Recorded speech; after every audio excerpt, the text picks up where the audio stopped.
Hello students and good evening. I hope आप सब अच्छे से होंगे।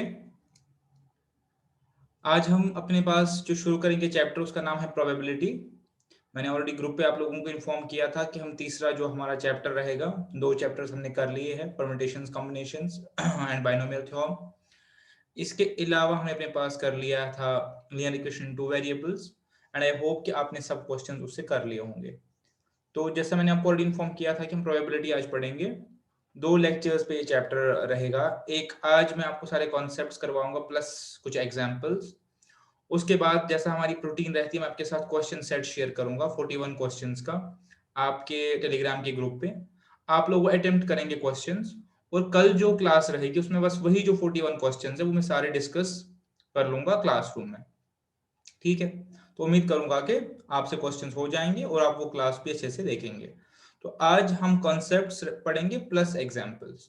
तो दो लेक्चर्स में, दो सिटिंग में कुल मिला के हमारा ये चैप्टर, तीसरा चैप्टर जो है कंप्लीट हो जाएगा। सो आइए मेरे साथ शुरू करते हैं।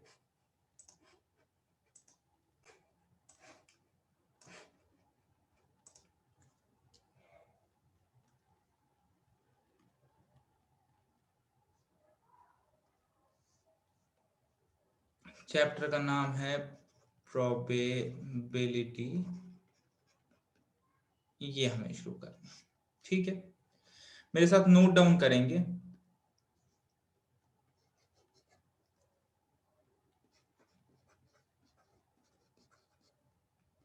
प्रोबेबिलिटी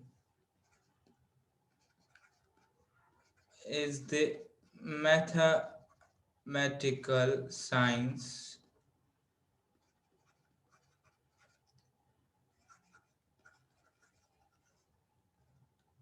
dealing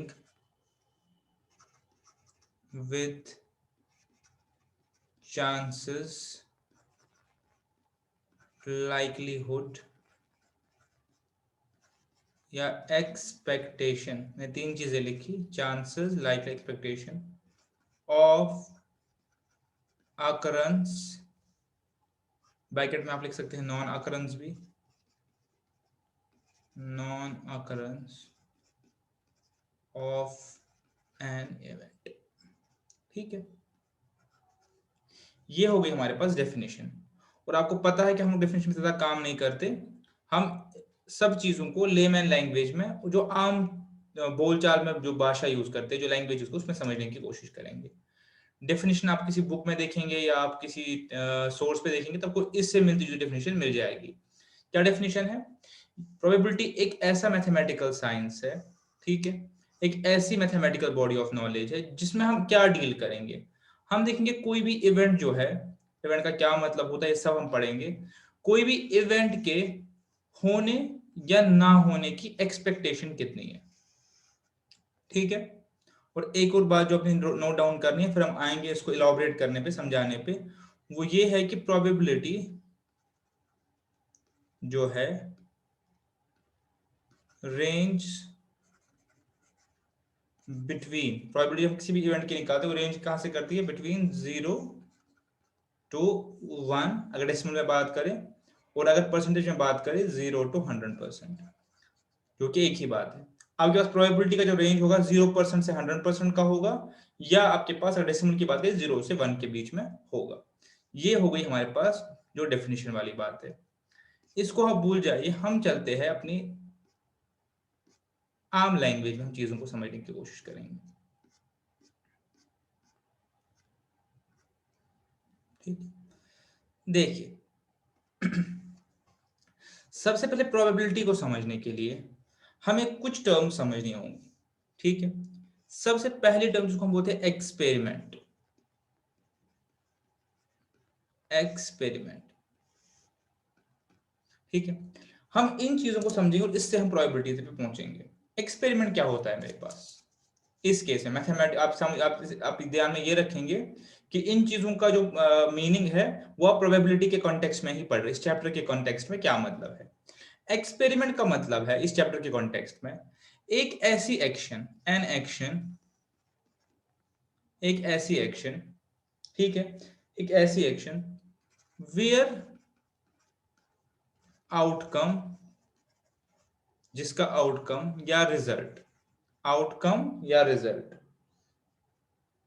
या आउटकम या रिजल्ट, अब यहाँ पे लिखे हुए पॉसिबल आउटकम या results are known but actual output या रिजल्ट इज नॉट नोन। बहुत ध्यान से देखेंगे, बहुत सिंपल लैंग्वेज में हम चीजों को समझेंगे, बहुत आम भाषा में। अगर मैं आपसे बोलूं मैं एक कॉइन को टॉस कर रहा हूं, tossing of a coin, mathematically experiment है। क्यों एक्सपेरिमेंट है? बिकॉज ये एक ऐसी एक्शन है जहां पे हमें पॉसिबल आउटकम्स तो पता है लेकिन एक्चुअल आउटकम नहीं पता। इतना ध्यान रखना है, एक ऐसी एक्शन जहां पे हमें पॉसिबल आउटकम तो पता है लेकिन एक्चुअल आउटपुट नहीं पता। मतलब जब हम कॉइन टॉस करेंगे, कोई भी एक कॉइन टॉस करेंगे, हमें पता है कि हमारे पास पॉसिबल आउटकम्स है हेड या टेल, है हमें ऑलरेडी पता है हमारे पास पॉसिबल आउटकम है हेड या टेल, पॉसिबल आउटकम। लेकिन एक्चुअल में जब कॉइन टॉस होगी तो वहां से हेड आएगा या टेल आएगा, ये चीज हमें नहीं पता। This thing is not know. तो टॉसिंग ऑफ अ कॉइन हमारे पास एक्सपेरिमेंट हो गया। ठीक है, बहुत ध्यान से इसे समझेंगे। एक ऐसी एक्शन जहां पे हमें पॉसिबल आउटकम यानी क्या क्या हो सकता है ये पता है लेकिन एक्चुअल आउटपुट क्या है वो नहीं बता सकते, वो नहीं पता हमें। ठीक है, एक और एग्जांपल ले लेते हैं जो बहुत ही कॉमन एग्जांपल से क्वेश्चंस भी आते हैं, रोलिंग ऑफ अ डाइस। अगर मैं एक अनबायस्ड, मैं वर्ड यूज किया अनबायस्ड, वो डाइस जिसमें हमने कुछ भी छेड़खानी नहीं कर रखी है, जो बिल्कुल एक नॉर्मल डाइस से हर साइड से हर एज से वेट इक्वल है, यानी हर किसी फेस के पड़ने के चांसेस इक्वल है। तो अगर मैं एक नॉर्मल डाइस रोल करता हूं तो ये एक ऐसी एक्शन है जिसका मुझे पॉसिबल आउटकम पता है, ठीक है, लेकिन एक्चुअल नहीं पता है क्या बैठेगा। मेरे पास पॉसिबल आउटकम क्या होंगे, 1 2 3 4 5 और 6, ठीक है, मुझे पॉसिबल आउटकम पता है लेकिन एक्चुअल में क्या बैठेगा एक पर्टिकुलर रोल में ये मैं नहीं बता सकता। तो ऐसी एक्शन को हम बोलते हैं, ऐसी एक्शन को हम बोलते हैं एक्सपेरिमेंट। एक और चीज लेते हैं, ठीक है, suppose prediction of a weather, prediction of weather, weather prediction. Supposedly मुझे पता है कि टिपिकली हमारे पास से चार तरीके का वेदर होता है, सनी, रेनी, क्लाउडी, सपोज एग्जांपल है, और विंडी। हमारे पास चार तरीके का सीजन या चार तरीके का वेदर हो सकता है। तो ये एक एक्सपेरिमेंट हो गया प्रिडिक्शन, बिकॉज ये एक ऐसी एक्शन है जहां मुझे पॉसिबल आउटकम्स तो पता है कि इन चार में से कोई ना कोई सीजन होगा, कोई ना कोई वेदर होगा, लेकिन एक्चुअल क्या है ये मैं नहीं बता सकता। ठीक है, ये मैं नहीं बता सकता, नहीं बता सकता मतलब before this experiment has been done, that means coin toss करने से पहले मैं नहीं बता सकता दोनों में से एक्चुअली क्या बैठेगा। रोल ऑफ डाइस से पहले मैं नहीं बता सकता कि 1 में से 6 में से क्या बैठेगा। सिमिलरली वो जब तक वो दिन नहीं आएगा जिस दिन की प्रेडिक्शन मैं कर रहा हूं, सपोज मैं कल की प्रेडिक्शन कर रहा हूं, जब तक वो दिन नहीं आएगा मैं नहीं बता सकता कि इन चारों में से कौन सा सीजन होगा। ठीक है, एक और लिखते हैं और उसको वाइंड अप करते हैं, आर्चर hitting the target। एक एक्सपेरिमेंट है आर्चर हिटिंग द टारगेट। एक आर्चर है, एक तीर अंदाज है, मुझे पता है या तो वो हिट करेगा या मिस करेगा, दो ही पॉसिबिलिटीज है, या तो वो निशाना हिट करेगा या मिस करेगा, लेकिन क्या करेगा एग्जैक्टली वो मुझे नहीं पता। तो एक ऐसे एक्शन जिसके मुझे सारे पॉसिबल आउटकम तो पता है लेकिन मुझे एक्चुअल आउटपुट नहीं पता, ये सारे फॉल करते हैं in the definition of experiment. एक लास्ट, इस पे अगर थोड़ा सा टाइम लगाएंगे भी कोई दिक्कत नहीं है, बिकॉज हमारा सारा कॉन्सेप्ट यही पे इसी में सारा हमारा कॉन्सेप्ट है इस चैप्टर का। एक लास्ट एग्जांपल लेते हैं, आर्चर हिटिंग द टारगेट। एक last, result of a cricket match क्या हो सकता है, विन, लूज, टाई, ठीक है, मैंने उस टाइम मान लेते हैं। मुझे पता है कि एक एक्सपेरिमेंट है, बिकॉज एक ऐसी एक्शन है जिसके पॉसिबल रिजल्ट तो मुझे पता है, लेकिन एक्चुअल क्या होगा, टीम जीतेगी हारेगी या टाई करेगी, मुझे नहीं बता सकता, इसलिए मैं इसके यहाँ पे एक्चुअल आउटपुट नहीं बता सकता। तो आई होप कि आपने इस चीज को समझ लिया होगा। एक्सपेरिमेंट मेरे पास एक ऐसा एक्शन है जिसके मुझे सारे प्रोबेबल रिजल्ट्स, पॉसिबल रिजल्ट्स तो पता है, लेकिन एक्चुअल रिजल्ट नहीं पता। ठीक है, हो गया एक चीज एक्सपेरिमेंट। दूसरी चीज जिसको हम बोलते हैं टेक्निकली सैंपल स्पेस, या इसको हम बोलते हैं पॉसिबल आउटकम, जो पर मैंने डिस्कस किया पॉसिबल आउटकम्स। ये मेरे पास एक सेट होता है, set of all possible results in a experiment. बहुत ध्यान से देखेंगे, हम पूरे कॉन्सेप्ट की तरफ बढ़ रहे हैं और कुछ ही मिनट में हम प्रोबेबिलिटी का जो मेन फंडामेंटल फॉर्मूला उसको एस्टेब्लिश करेंगे, तो बहुत ध्यान से फॉलो करेंगे मेरे साथ। ऑल्दो आप सोच रहे हैं कि आपको बहुत सारी चीजें पता है, ऑब्वियसली पता है, तो रिपीटिशन करने में कोई हर्ज नहीं है, कॉन्सेप्ट दिमाग में पूरा बैठना चाहिए। अगर कहीं भी कोई डिफिकल्टी है, सैंपल स्पेस, ये सब चीजें सुनी सुनाई है, तो एक बार रिफ्रेश हो जाएगा सारा। इस पे 5 मिनट लगाने में कोई हर्ज नहीं है, अगर अच्छे से कॉन्सेप्ट हम एस्टेब्लिश कर पाए। बिकॉज प्रोबेबिलिटी की एक ही मेन फॉर्मूला है और बाकी सब फॉर्मूलाज है, वो मेन फॉर्मूला एस्टेब्लिश करने के लिए हमें ये बैकग्राउंड स्टडी करना पड़ेगा। ठीक है, तो मैंने कहा कि एक्सपेरिमेंट हमारे पास वो एक ऐसी एक्शन होती है जिसके हमें पॉसिबल रिजल्ट्स तो पता है, लेकिन एक्चुअल रिजल्ट नहीं पता, इतना मैंने बताया। अगर मैं उन सारे पॉसिबल रिजल्ट्स को एक सेट की शेप में जमा करूं, एक सेट की शेप में उनको एक जगह करूं, तो उसको हम बोलते हैं सैंपल स्पेस या पॉसिबल आउटकम। लाइक पहले एक्सपेरिमेंट मेरा सैंपल स्पेस क्या है, फर्स्ट एक्सपेरिमेंट में head and tail, this is my sample space. दूसरा एक्सपेरिमेंट में मेरा सैंपल स्पेस क्या है, this is my sample space या पॉसिबल आउटकम्स। तीसरे केस में these are my possible outcomes, sample space. चौथे केस में हिट या मिस, और पांचवें केस में ये। तो इनको हम बोलते हैं set of all possible outcomes. ठीक है, जो भी पॉसिबल आउटकम्स हमारे पास है उनका अगर मैं एक सेट बनाता हूं एक एक्सपेरिमेंट में, तो उसको हम बोलते हैं सैंपल स्पेस या पॉसिबल आउटकम्स। ठीक है, set of all possible results.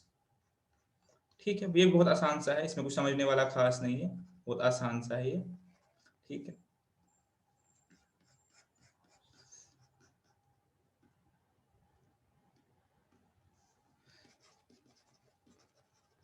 एक होता है फेवरेबल इवेंट। फेवरेबल इवेंट, अब फेवरेबल इवेंट क्या होता है? इवेंट होती है इवेंट अंडर कंसिडरेशन, या एक और चीज हम बोल सकते हैं event for which probability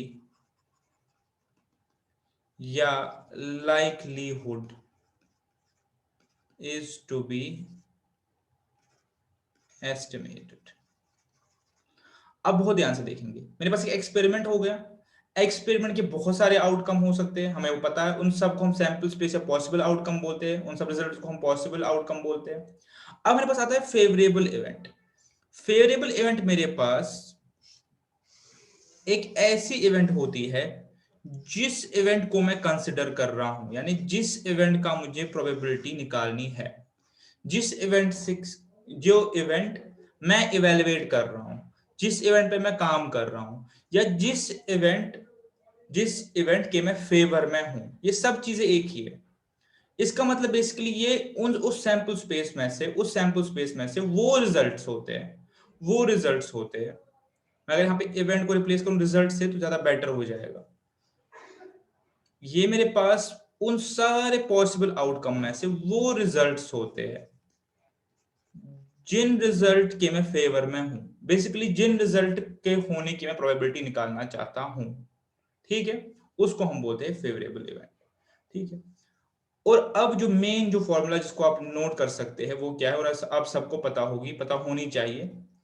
probability of favourable event, यानी प्रोबेबिलिटी ऑफ इवेंट, जो भी इवेंट में निकालना चाहता हूं उसको हम बोलते हैं प्रोबेबिलिटी ऑफ फेवरेबल इवेंट, यानी जिस इवेंट के मैं फेवर में हूं या जिस इवेंट की मैं प्रोबेबिलिटी निकालना चाहता हूं, मैं इसके चांसेस निकालना चाहता हूं, लाइकलीहुड, एक्सपेक्टेशन निकालना चाहता हूं, किसके बराबर होती है?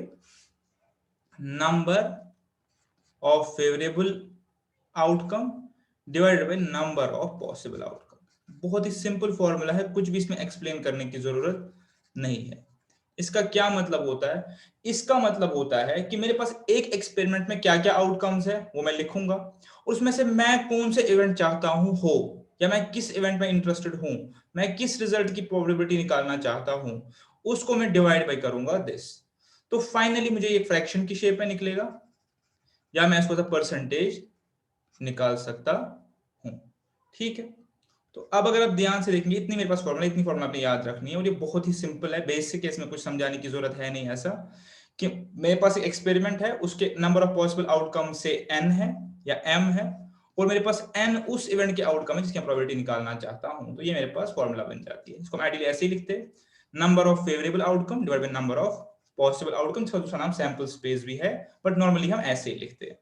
ठीक है, और मैंने एक और चीज कही थी कि प्रोबेबिलिटी का जो रेंज हमारे पास होता है, जो रेंज होता है प्रोबेबिलिटी का हमारे पास, वो होता है 0% से लेकर 100% तक। यानी इसका मतलब या तो इवेंट की प्रोबेबिलिटी 0% होगी, हम वो भी आपको बताएंगे कैसे होगी, या तो 100% होगी, या इसके बीच में होगी 1/2, ये 1/4, 1/8, कुछ भी। ये होगी मेरे पास 3/4, 7/8। ठीक है, इसको हम परसेंटेज में भी निकाल सकते हैं। सपोज 75%, 50%, 25%, 12.5%। ठीक है, ये सब हमारे पास प्रोबेबिलिटियां हो सकती किसी इवेंट के होने की या नहीं होने की। 100% से अबो नहीं हो सकता, 0 से नीचे नहीं हो सकता। ठीक है, अब हम सारी चीजों को करेंगे एक्सप्लेन। सपोज हम एक बहुत ही बेसिक से क्वेश्चन से स्टार्ट करते हैं, बहुत ही बेसिक, जो आप सबको आएगा। एक बेसिक क्वेश्चन है, a coin is tossed once, बहुत ही सिंपल है, find the probability, find the probability of getting ahead। ठीक है, आप सबको 1/2 आंसर पता है, लेकिन एक बार हम एक रूटीन एस्टेब्लिश करते हैं जो हम सारे क्वेश्चंस में करेंगे। एक रूट में चाहता हूं कि आप एक रूटीन एस्टेब्लिश करें। ठीक है, 1/2 सबको पता है इसका आंसर है, बट कैसे करेंगे? हमारे पास पॉसिबल आउटकम क्या है बताएंगे। कॉइन इज टॉस्ड मतलब एक्सपेरिमेंट है, इस एक्सपेरिमेंट के पॉसिबल आउटकम क्या है हमारे पास, हेड और टेल। ठीक है, हमारे पास फेरिएबल आउटकम क्या है, आउटकम का मतलब क्या होता है, हम जो चीज चाहते हैं या हम जिसके फेवर में हैं, हम क्या चाहते हैं, एक हेड आ जाए। ठीक है, हेड। फॉर्मूला मेरे पास क्या है, प्रोबेबिलिटी ऑफ इवेंट, ई मतलब event, number of variable outcome जो कि एक ही है, divide by number of possible outcome जो कि 2 है, मेरा आंसर 1/2। सिमिलरली अगर मैं बोलूं what is the probability of getting a tail, तब भी आंसर आएगा 1/2। Of getting a tail is also 1/2। I hope ये चीज आप समझ गए। मैं ये क्यों लिखवा रहा हूं, मैं एक आपके दिमाग में या आपकी प्रैक्टिस में एक चीज बिठाना चाहता हूं कि हम कैसे प्रोबेबिलिटी निकाल, या 50% भी बोल सकते हैं। एक और सिंपल सा क्वेश्चन देखते हैं।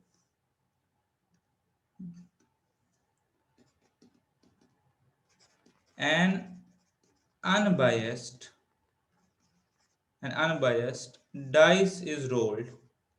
जब मैं अनबायस्ड लिखता हूं तो आप ये समझिए कि डाइस मेरे पास फेयर है, क्योंकि प्रोबेबिलिटी में, हायर प्रोबेबिलिटी में बायस्ड डाइस के क्वेश्चंस भी आते हैं, लेकिन अभी मैं अनबायस्ड की बात कर रहा हूं। Is rolled, what is the probability, what is the probability, probability of getting a number greater than 2। ठीक है, बताइए कैसे करेंगे, सिंपल क्वेश्चन है, आई होप आप ये करेंगे। कैसे करेंगे सोल्यूशन, मुझे बताएंगे। पॉसिबल आउटकम क्या है, एक डाइस जब रोल करें तो पॉसिबल आउटकम क्या होता है मेरे पास, 1 2 3 4 5 6, पता है आपको। फेरिएबल आउटकम क्या है, फेरिएबल आउटकम होता क्या है, वो रिजल्ट जिसके हम फेवर में है, या तो हम बोलेंगे फेवर में है, या जिसकी हमें प्रोबेबिलिटी निकालनी है, या जो हमारे क्वेश्चन में कंसिडरेशन में है, which is under consideration. Exam point of view से which is under, which is given in the question, और फ्रॉम एग्जाम के बाहर अगर पर्सपेक्टिव से बात करें तो हम बोल सकते हैं अ प्रोबेबिलिटी और a result which is under consideration.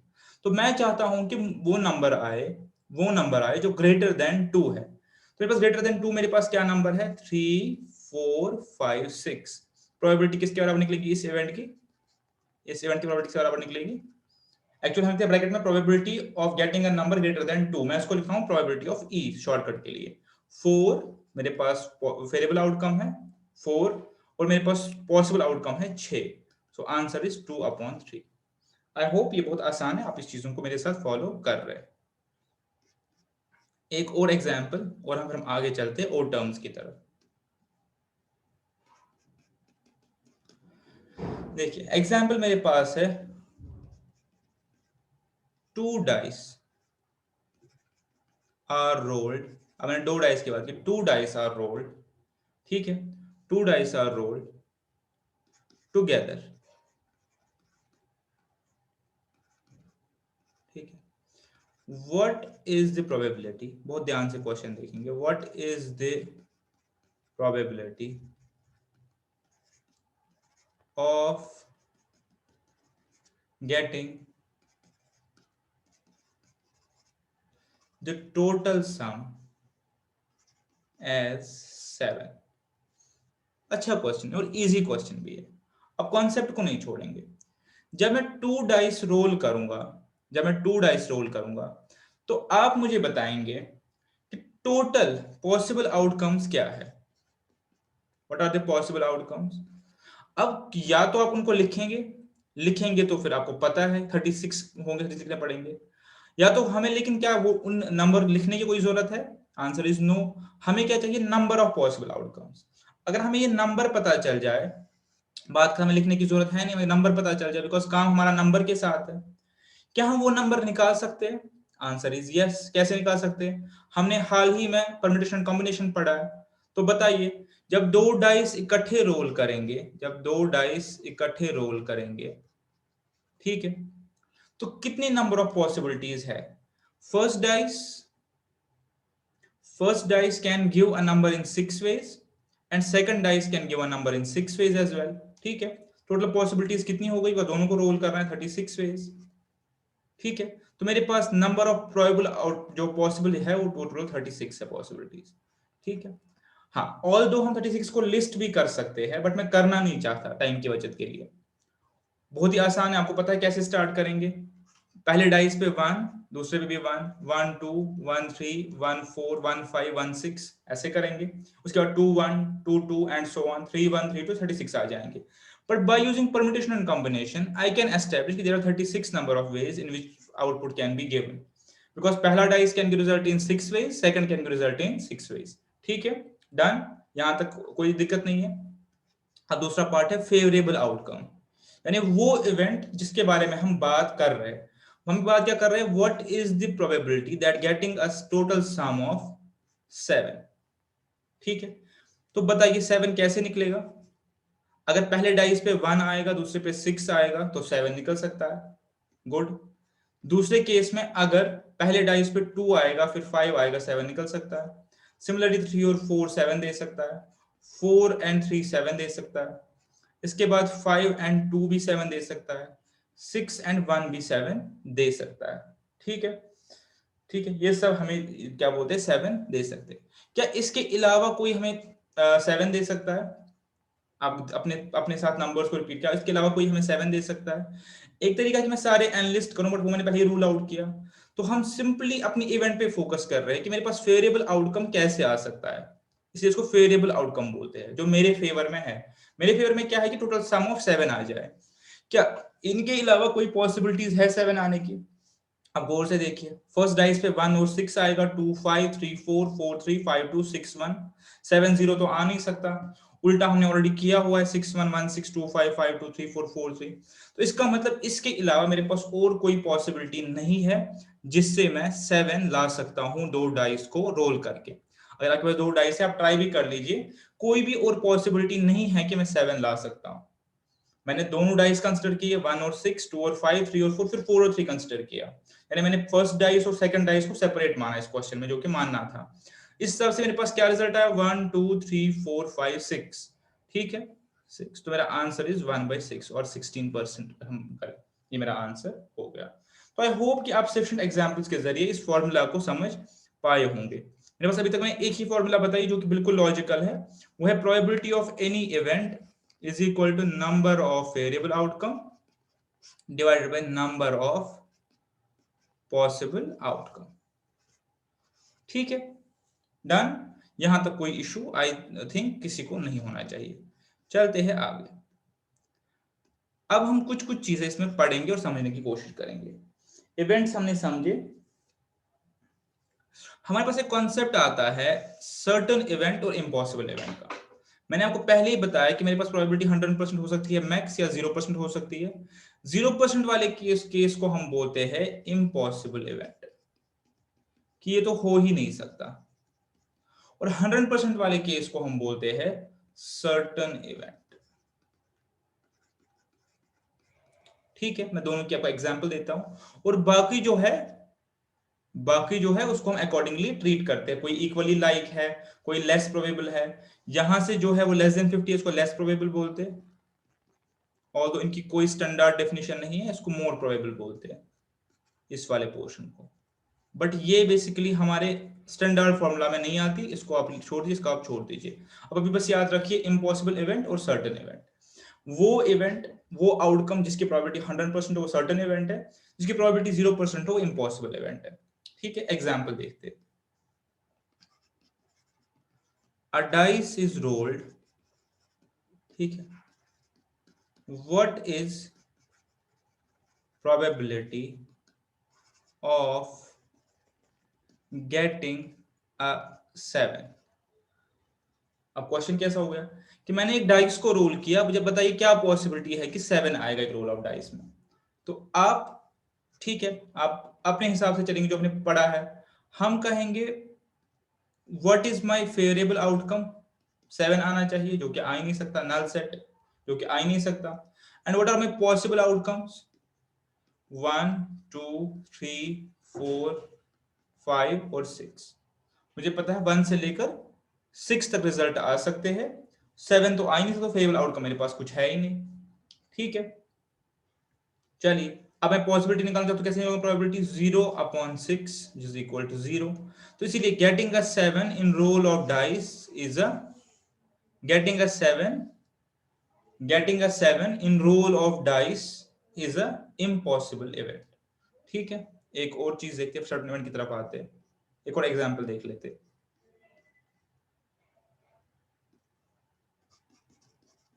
There are 30 boys in a class, ठीक है, हम लिख सकते a student is picked या is chosen at random, ठीक है, at random। what is probability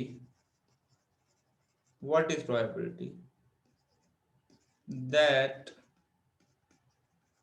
student so chosen is a girl? अभी कहेंगे कैसा क्वेश्चन हो गया, यही तो इम्पॉसिबल इवेंट है कि मेरे पास अगर क्लास में 30 बॉयज है और मैं किसी को भी एट रैंडमली पिक कर रहा हूं, तो what is the probability student chosen the girl? Answer is, मेरे पास जो सैंपल स्पेस है या पॉसिबल आउटकम 30 है, और मेरे पास जो फेवरेबल है वो 0 है, बिकॉज आप किसी को भी चूज करो वो तो बॉय होगा, बिकॉज ये बॉयज क्लास है, लिखा हुआ ऑलरेडी पहले। सो इस केस में probability of choosing a girl is 0। तो 0 है, इसको हम बोलते हैं इम्पॉसिबल इवेंट। ठीक है, अब इसके दूसरे एक्सट्रीम की तरफ है सर्टेन इवेंट। इसी क्वेश्चन में देख लीजिए, a dice is rolled, what is probability, यही question, dice is rolled, what is probability of getting an integer? बिल्कुल क्वेश्चन है, हम इसको अप्रोच करेंगे जैसे हमें करना है। हमारे पास सैंपल स्पेस क्या है या फिर पॉसिबल आउटकम्स क्या है, 1 2 3 4 5 6, और वेरिएबल आउटकम क्या है, कुछ भी बैठे, 1 बैठे, 2 बैठे, 3 बैठे, 4 बैठे, 5 बैठे या 6 बैठे, सभी इंटीजर्स है।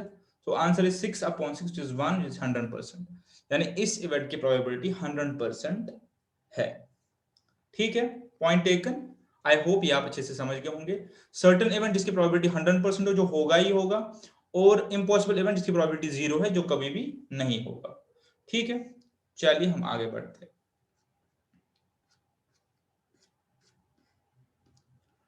नेक्स्ट हमारे पास जो कॉन्सेप्ट आता है वो आता है इक्वली लाइक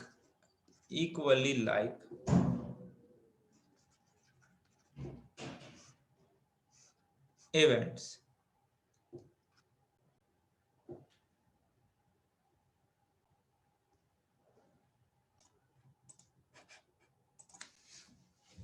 नेक्स्ट हमारे पास जो कॉन्सेप्ट होता है इक्वली लाइक इवेंट्स का। इक्वली लाइक इवेंट्स क्या होता है? इक्वली लाइक इवेंट्स क्या होता है? अब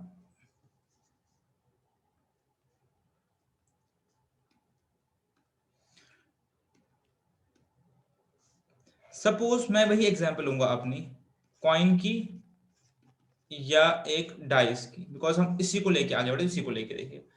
कॉइन में मैंने कहा दो चांसेस है, एक हेड या टेल, और डाइस में 1 2 3 4 5 6। अगर हम ये प्रिज्यूम करें कि डाइस और कॉइन दोनों अनबायस्ड है, तो क्या मैं बिफोर अकरेंस ये बोल सकता हूं कि हेड के चांसेस ज्यादा है, टेल के कम है, या 1 के ज्यादा है, या 2 के कम है, या 3 के कम है? क्या मैं किसी भी एक रिजल्ट के फेवर में या अगेंस्ट बोल सकता हूं? Answer is no, because chances of occurrence chances of occurrence chance of occurrence of all results या all events is same। जहां पे भी chances of occurrence of results या इवेंट्स इज सेम, उनको हम बोलते हैं equally like events. Like head की प्रोबेबिलिटी है 1/2, टेल की भी है 1/2, 1 की है डाइस में 1/6, 2 की भी 1/6, 3 की भी 1/6, 4 की भी 1/6, 5 की भी, 6 की भी। तो इस केस में ये जो इवेंट्स है, ये सारे फॉलिंग ऑफ हेड या फॉलिंग ऑफ टेल, या अगर हम डाइस रोल करें तो रिटर्निंग द नंबर 1 2 3 4 5 6, इन सब को हम बोलते हैं equally like events, because by definition chances of occurrence of all the results is same. इनको हम बोलते हैं इक्वली लाइक इवेंट्स। ठीक है, तो आप कहेंगे क्या क्या कहीं पे ऐसा होता है कि इक्वली लाइक इवेंट्स नहीं होते? Yes, answer is yes. हमारे पास प्रोबेबिलिटी में कुछ केसेस होते हैं जहां पे जरूरी नहीं है कि इवेंट्स इक्वली लाइक हो। समझाता हूं आपको, एग्जांपल देता हूं। पहले आप इस चीज को एक बार फिर से पढ़िए, फिर एग्जांपल से आपको समझाऊंगा कि जरूरी नहीं है कि इक्वली लाइक हो। होता है कभी, बिकॉज जब आप कॉइन टॉस करेंगे, डाइस रोल करेंगे, तो इस केसेस में या इन जैसे केसेस में इवेंट्स और इक्वली लाइक। एक और एग्जांपल देता हूं इक्वली लाइक इवेंट्स की। ठीक है, बहुत ध्यान से समझेंगे। सपोज मेरे पास एक बैग है, और एक बैग में मैंने बॉल्स डाली नंबरिंग फ्रॉम 1 to 8, 7 8 9। अब मैंने इनको शफल किया, सही से मैंने इनको शफल किया। Once I have shuffled them, इसके बाद मैं इस बैग में हाथ डाल रहा हूं विदाउट लुकिंग, तो बॉल 1 निकलने की जो चांसेस है वही बॉल 2 के भी, वही 9 के भी, 10 के भी है। तो chances of picking up a ball कोई भी 1 से 10 तक, these events are equally like, because मैं नहीं कह सकता कि बॉल 1 निकलने के चांसेस ज्यादा है, 2 के कम है, 3 के ज्यादा है, मैं ये नहीं कहता, तो ये इक्वली लाइक है। सो इक्वली लाइक इवेंट्स मेरे पास वो इवेंट्स होते हैं जिनके chances of occurrence are same. ठीक है, बहुत इजी कॉन्सेप्ट है, बहुत इजी चैप्टर है, आज आप बस ध्यान से फॉलो कर लीजिए। तो आपका क्वेश्चन नेचुरली हो सकता है क्या कुछ इवेंट्स है जो इक्वली लाइक नहीं है? हाँ, तो उस केस में आपके साथ डिस्कस करना चाहता हूं कि कैसे हो सकता है। Suppose there is a archer, ठीक है,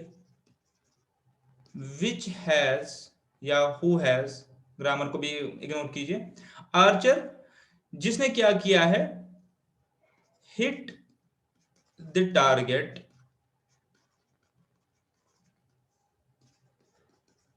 3500 times out of last 5000 attempts।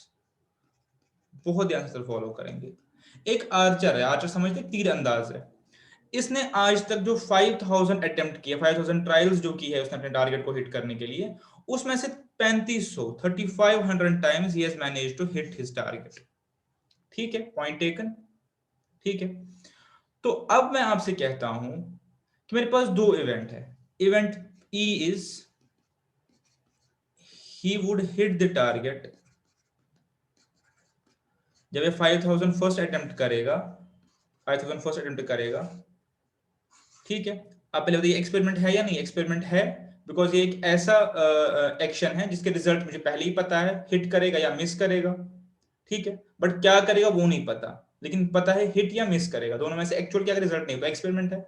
जब ये 5000 फर्स्ट अटेम्प्ट करेगा तो event E is he would hit the target and event F is he would miss. तो बताइए क्या ये दोनों इवेंट इक्वली लाइक है? अगर आप थोड़ा सा लॉजिक यूज करेंगे आप कहेंगे इक्वली लाइक नहीं है। There are more chances that he would hit the target. Why? Because probability of hitting is 35 upon 50 which is equal to 7 upon 10 which is 70%. Probability of missing is only 30%. So event E and event F are not equally like events. ठीक है, तो I hope कि आप equally like events और not equally like events का distinction समझ गए होंगे। ऑल्दो हमारे पास नॉट इक्वली लाइक की कोई डेफिनेशन नहीं होती, बट जस्ट मैंने कॉन्ट्रास्ट दिखाने के लिए कि हमेशा हमारे पास कंडीशन इक्वली लाइक वाली नहीं होती। ठीक है, चलिए आगे।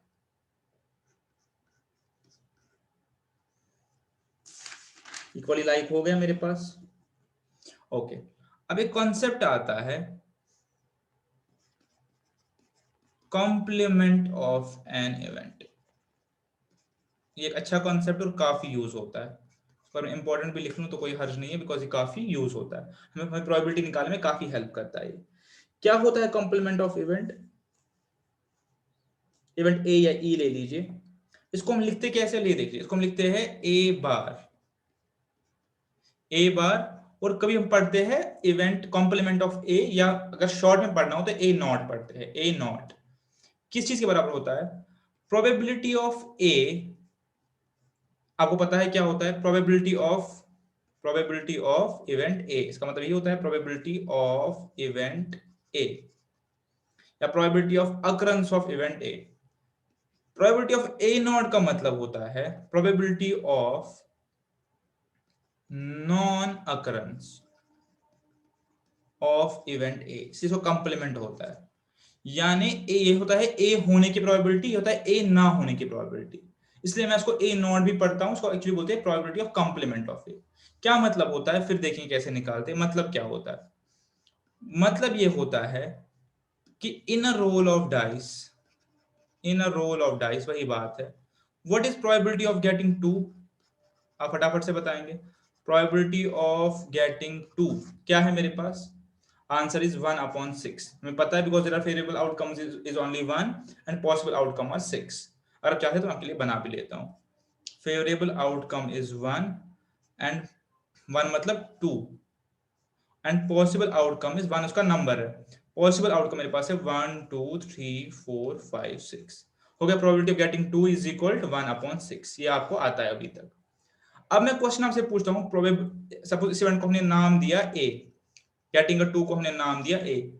अब मैं आपसे क्वेश्चन पूछता हूं next, probability of not getting, probability of not getting 2, या दूसरे वर्ड्स में बोलूं getting a number other than 2, getting a number other than 2। तो क्या लिखेंगे आप इसका जवाब? Getting a number other than 2। अब इसका जवाब क्या लिखेंगे? आप इसका जवाब मुझे बोलेंगे अगर हम अपने मेथड से करें, इंक्लूसिव मेथड इसको हम बोलते हैं। मैं बोलूंगा फेरिएबल आउटकम क्या है मेरे लिए? 1 3 4 5 6, और पॉसिबल आउटकम क्या है मेरे लिए? 1 2 3 4 5 6, और मैं बोलूंगा मेरे पास आंसर जो है वो सिंपली मेरे पास आएगा 5/6, फेरिएबल बाय पॉसिबल। ठीक है, ये तो हमें पता ही ऑलरेडी। लेकिन इसका एक और तरीका है करने का जो कि इससे भी आसान है। हम बोलेंगे probability of getting a 2 is 1/6। ठीक है, therefore probability of not getting a 2 is equal to 1 minus 1/6। 1 मेरे पास क्या है? पूरी प्रोबेबिलिटी 100%। मेरे पास सब जो सारे सैंपल स्पेस एग्जॉस्ट करने की प्रोबेबिलिटी क्या है? 100%। बट 16% चांसेस है मेरे पास कि 2 पढ़ सकता है एज पर कैलकुलेशन। तो 2 नहीं आएगा, उसकी प्रोबेबिलिटी है 1 माइनस 5/6 ऑल्सो इक्वल टू 5/6। तो इसीलिए कॉन्सेप्ट डेवलप होता है ए नॉट का, प्रोबेबिलिटी ऑफ नॉट गेटिंग ए। अगर मेरे पास ए की प्रोबेबिलिटी 1/6 है तो नॉट गेटिंग ए की 1 माइनस 1/6 हो गई। अगर आप इसको सीधे करना चाहते हैं तो इंक्लूसिव मेथड ये रहा और ये रहा एक्सक्लूसिव मेथड। बहुत ही इजी कॉन्सेप्ट है, ठीक है, आप समझ गए। सिंपल फिर से बता देता हूं, probability of getting a 2 is 1/6, probability of not getting a 2 is 5/6, जो कि हमने नॉर्मल रूट से हम करते हैं। लेकिन कॉन्सेप्ट क्या है, अगर 2 ना पढ़ने की प्रोबेबिलिटी 1/6 है, अगर 2 पढ़ने की प्रोबेबिलिटी 1/6 है, तो हम चाहते हैं कि 2 पढ़े ही नहीं, तो टोटल प्रोबेबिलिटी में से उतनी प्रोबेबिलिटी निकाल दीजिए, तो जो बाकी चांसेस है वो इस चीज के है कि 2 नहीं पढ़ेगा। ठीक है, ठीक है। सपोज एक और, अगर हम इसको फॉर्मूला से लिखना चाहते हैं, मैं वही चाहता हूं कि ज्यादा फॉर्मूला आप ना मेमोराइज करें, आप सिंपली इसको समझे। इसको हम ऐसे लिखते हैं, probability of not getting A is 1 minus probability of A, which is clearly understood. एक एग्जांपल और है, in a game there are 4 outcomes, there are win, lose, draw and tie. ठीक है, 4 आउटकम्स है, सपोज किसी गेम में 4 outcomes है। What is the probability of not getting a tie? अब एक तरीका क्या है, आप बोलेंगे कि टाई हमें नहीं चाहिए, तो हमारे फेवरेबल आउटकम्स है विन, लूज, ड्रॉ, और पॉसिबल आउटकम्स है win, lose, draw, try and 3/4। ठीक है, एक तरीका हो गया। दूसरा तरीका आप बोल सकते हैं, question is not getting a tie का, तो आप बताइए टाई होने की पॉसिबिलिटी क्या है, 1/4। सो नॉट टाई की पॉसिबिलिटी क्या होगी, 1 माइनस 1/4 इज इक्वल टू 3/4। ठीक है, यही कॉन्सेप्ट है कॉम्प्लीमेंट का, नॉट का। ठीक है, आप इसको ऐसे प्रोसीड करें या ऐसे प्रोसीड करें। और ये फायदा कब होता है, जब मेरे पास ये सैंपल स्पेस बहुत ज्यादा हो, तब मैं क्या करूंगा, एक्सक्लूसिव मेथड करूंगा। अगर मुझे पास नॉट वाला क्वेश्चन आएगा सपोज, तो मैं उसी की प्रोबेबिलिटी निकालूंगा, नॉट को पहले यस में कन्वर्ट करके 1 से माइनस करूंगा। अगर मेरे पास सैंपल स्पेस बहुत बड़ा हो, सपोज कभी काम आता है ये वाला कॉन्सेप्ट, कि मेरे पास सैंपल स्पेस बहुत बड़ा है, ठीक है, मेरे पास सैंपल स्पेस इतना बड़ा है और मुझे बोल रहा है प्रोबेबिलिटी ऑफ नॉट गेटिंग से दिस, तो मैं क्या करूंगा, सबको इंक्लूड नहीं करूंगा, मैं इसी की प्रोबेबिलिटी निकालूंगा, निकाली, फिर 1 माइनस वो प्रोबेबिलिटी करूंगा, तो आंसर निकलेगा नॉट गेटिंग दिस। ठीक है, तब पी कॉम्प्लीमेंट आपको तब यूज हो जाएगा। फिर से अगर रिकॉल करना चाहे, probability of not getting A is 1 minus probability of getting a, इसको हम कॉम्प्लीमेंट वाला कॉन्सेप्ट बोलते हैं। ठीक है, ये कॉन्सेप्ट इसलिए पढ़ने में तो क्वेश्चन आ सकता है कि इवेंट्स क्या कॉम्प्लीमेंट है, इवेंट्स इक्वली लाइक है, सर्टन है, क्या है, इस पे क्वेश्चन आ सकता है। मेरे पास 2 और डिस्टिंक्शन है और उसके बाद जैसा ये हो जाएगा कंप्लीट। हाँ, मेरे पास एक कॉन्सेप्ट आता है म्यूचुअली एक्सक्लूसिव इवेंट्स का, और मेरे पास एक कॉन्सेप्ट आता है म्यूचुअली एग्जॉस्टिव इवेंट्स का। ऊपर एक्सक्लूसिव है, नीचे एग्जॉस्टिव है, एक्सक्लूसिव और एग्जॉस्टिव। इनको थोड़ा क्लियर लिखता हूं बिकॉज दोनों सेम दिख रहे हैं, बिकॉज ये अच्छा कॉन्सेप्ट है। म्यूचुअली एक्सक्लूसिव इवेंट्स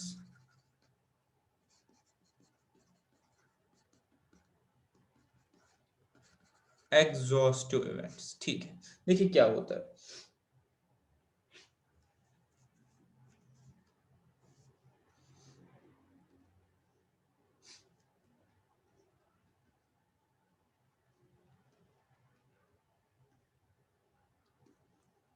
सपोज मेरे पास एक सैंपल स्पेस है, ठीक है, उस सैंपल स्पेस में बहुत सारे इवेंट्स हो सकते हैं। लाइक अगर मैं वही वही वापस कॉइन की बात करूं तो हेड और टेल, अगर मैं डाइस की बात करूं तो 1 2 3 4 5 6, ये दो कॉमन एग्जांपल है, हम लोग आमतौर पे यूज करते हैं। अब मुझे बताइए, ये जो इवेंट है, बहुत ध्यान से देखेंगे ये कॉन्सेप्ट, ये जो इवेंट है एच और जो इवेंट है टी, ये जो इवेंट है एच और इवेंट है टी,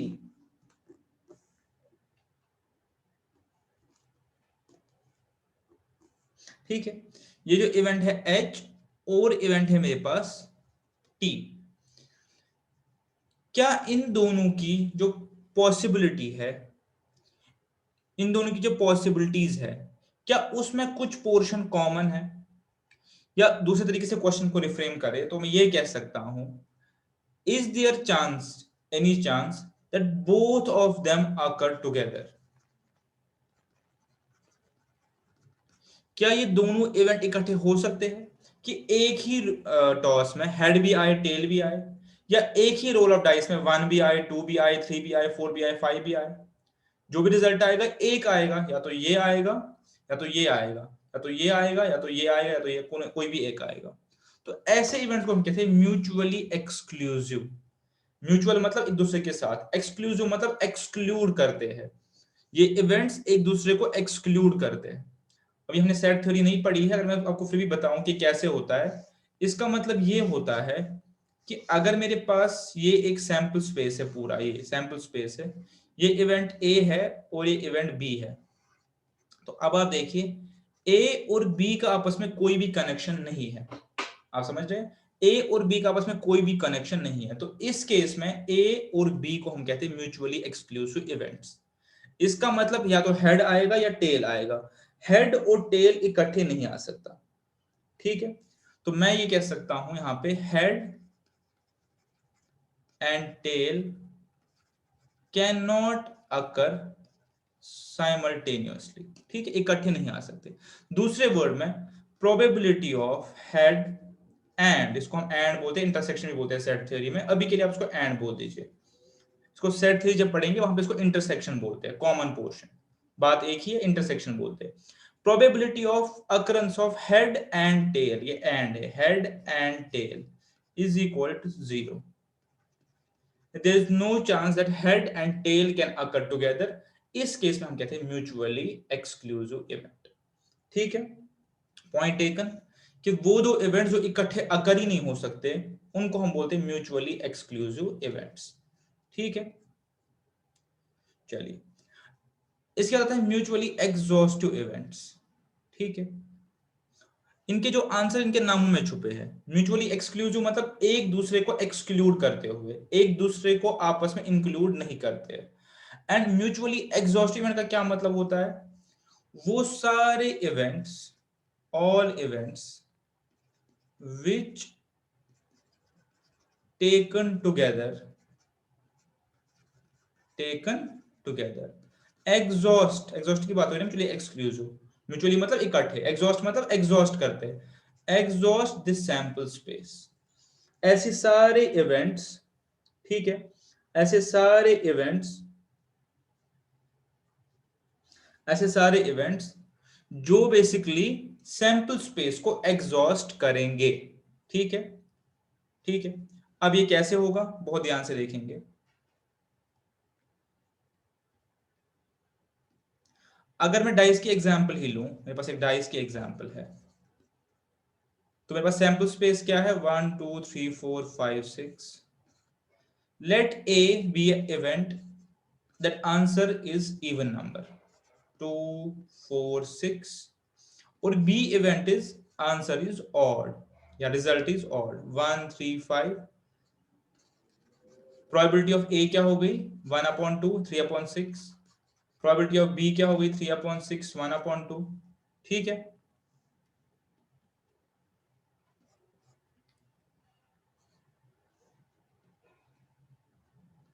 अब ऊपर मेरे पास क्या था, ऊपर मेरे पास था एंड। ठीक है, एंड था।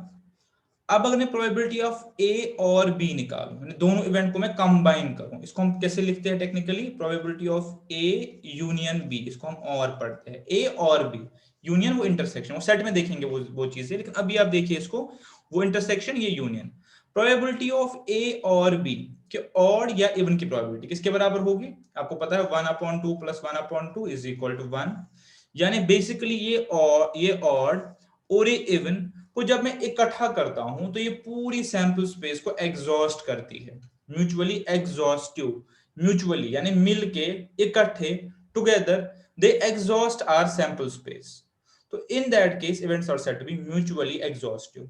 सो probability of getting even number and odd number, event of getting even number and odd number, अगर दोनों को मिलाए तो these two events can be said to be mutually exhaustive events.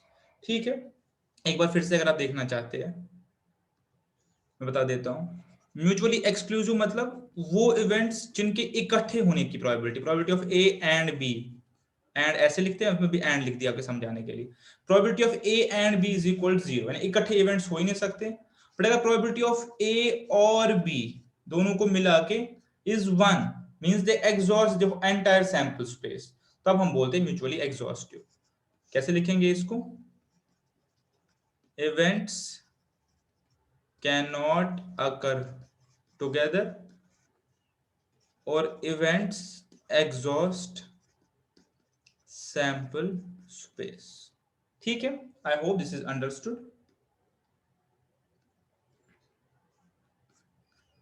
चलिए, I hope this is understood। चलिए आगे, क्या आगे हमारे पास आएगा इसमें?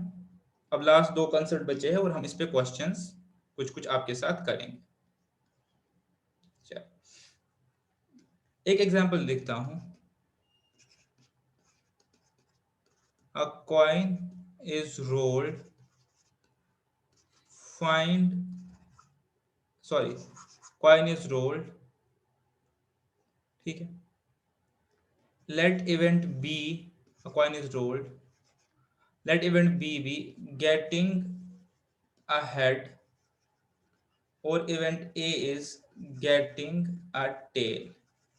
तो मुझे बताइए ये इवेंट्स म्यूचुअली एग्जॉस्टिव है या म्यूचुअली एक्सक्लूसिव है? आपने जल्दबाजी नहीं करनी, आपने पहले दोनों को इवेलुएट करना है, म्यूचुअली एक्सक्लूसिव है या एग्जॉस्टिव है। देखिए म्यूचुअली एक्सक्लूसिव है दोनों इवेंट ए एंड बी, इसलिए है बिकॉज ए एंड बी इकट्ठे नहीं हो सकते, तो this events are mutually exclusive. लेकिन ए एंड बी को अगर इकट्ठे में मिलाऊं, यानी ए या बी, ए और बी, तो ये एंटायर सैंपल स्पेस को खत्म कर देता है, हेड और टेल को। तो ये दोनों है, एक्सक्लूसिव भी है और एक्सक्लूसिव भी है। एक्सक्लूसिव इसलिए है बिकॉज ए एंड बी की प्रोबेबिलिटी 0 है, लेकिन ए और बी की प्रोबेबिलिटी पूरी सैंपल स्पेस है, तो ये एक्सक्लूसिव भी है और एग्जॉस्टिव भी है, बेस्ड अपॉन जो डिस्कशन करी। ठीक है, चलिए अब मुझे फर्दर आपसे डिस्कस करने से पहले आपके साथ कुछ कुछ चीजें शेयर करनी है। आपके पास मेनली क्वेश्चन आते हैं कॉइन बेस्ड, आपके पास मेनली जो क्वेश्चन आते हैं वो आते हैं आपके पास इस केस में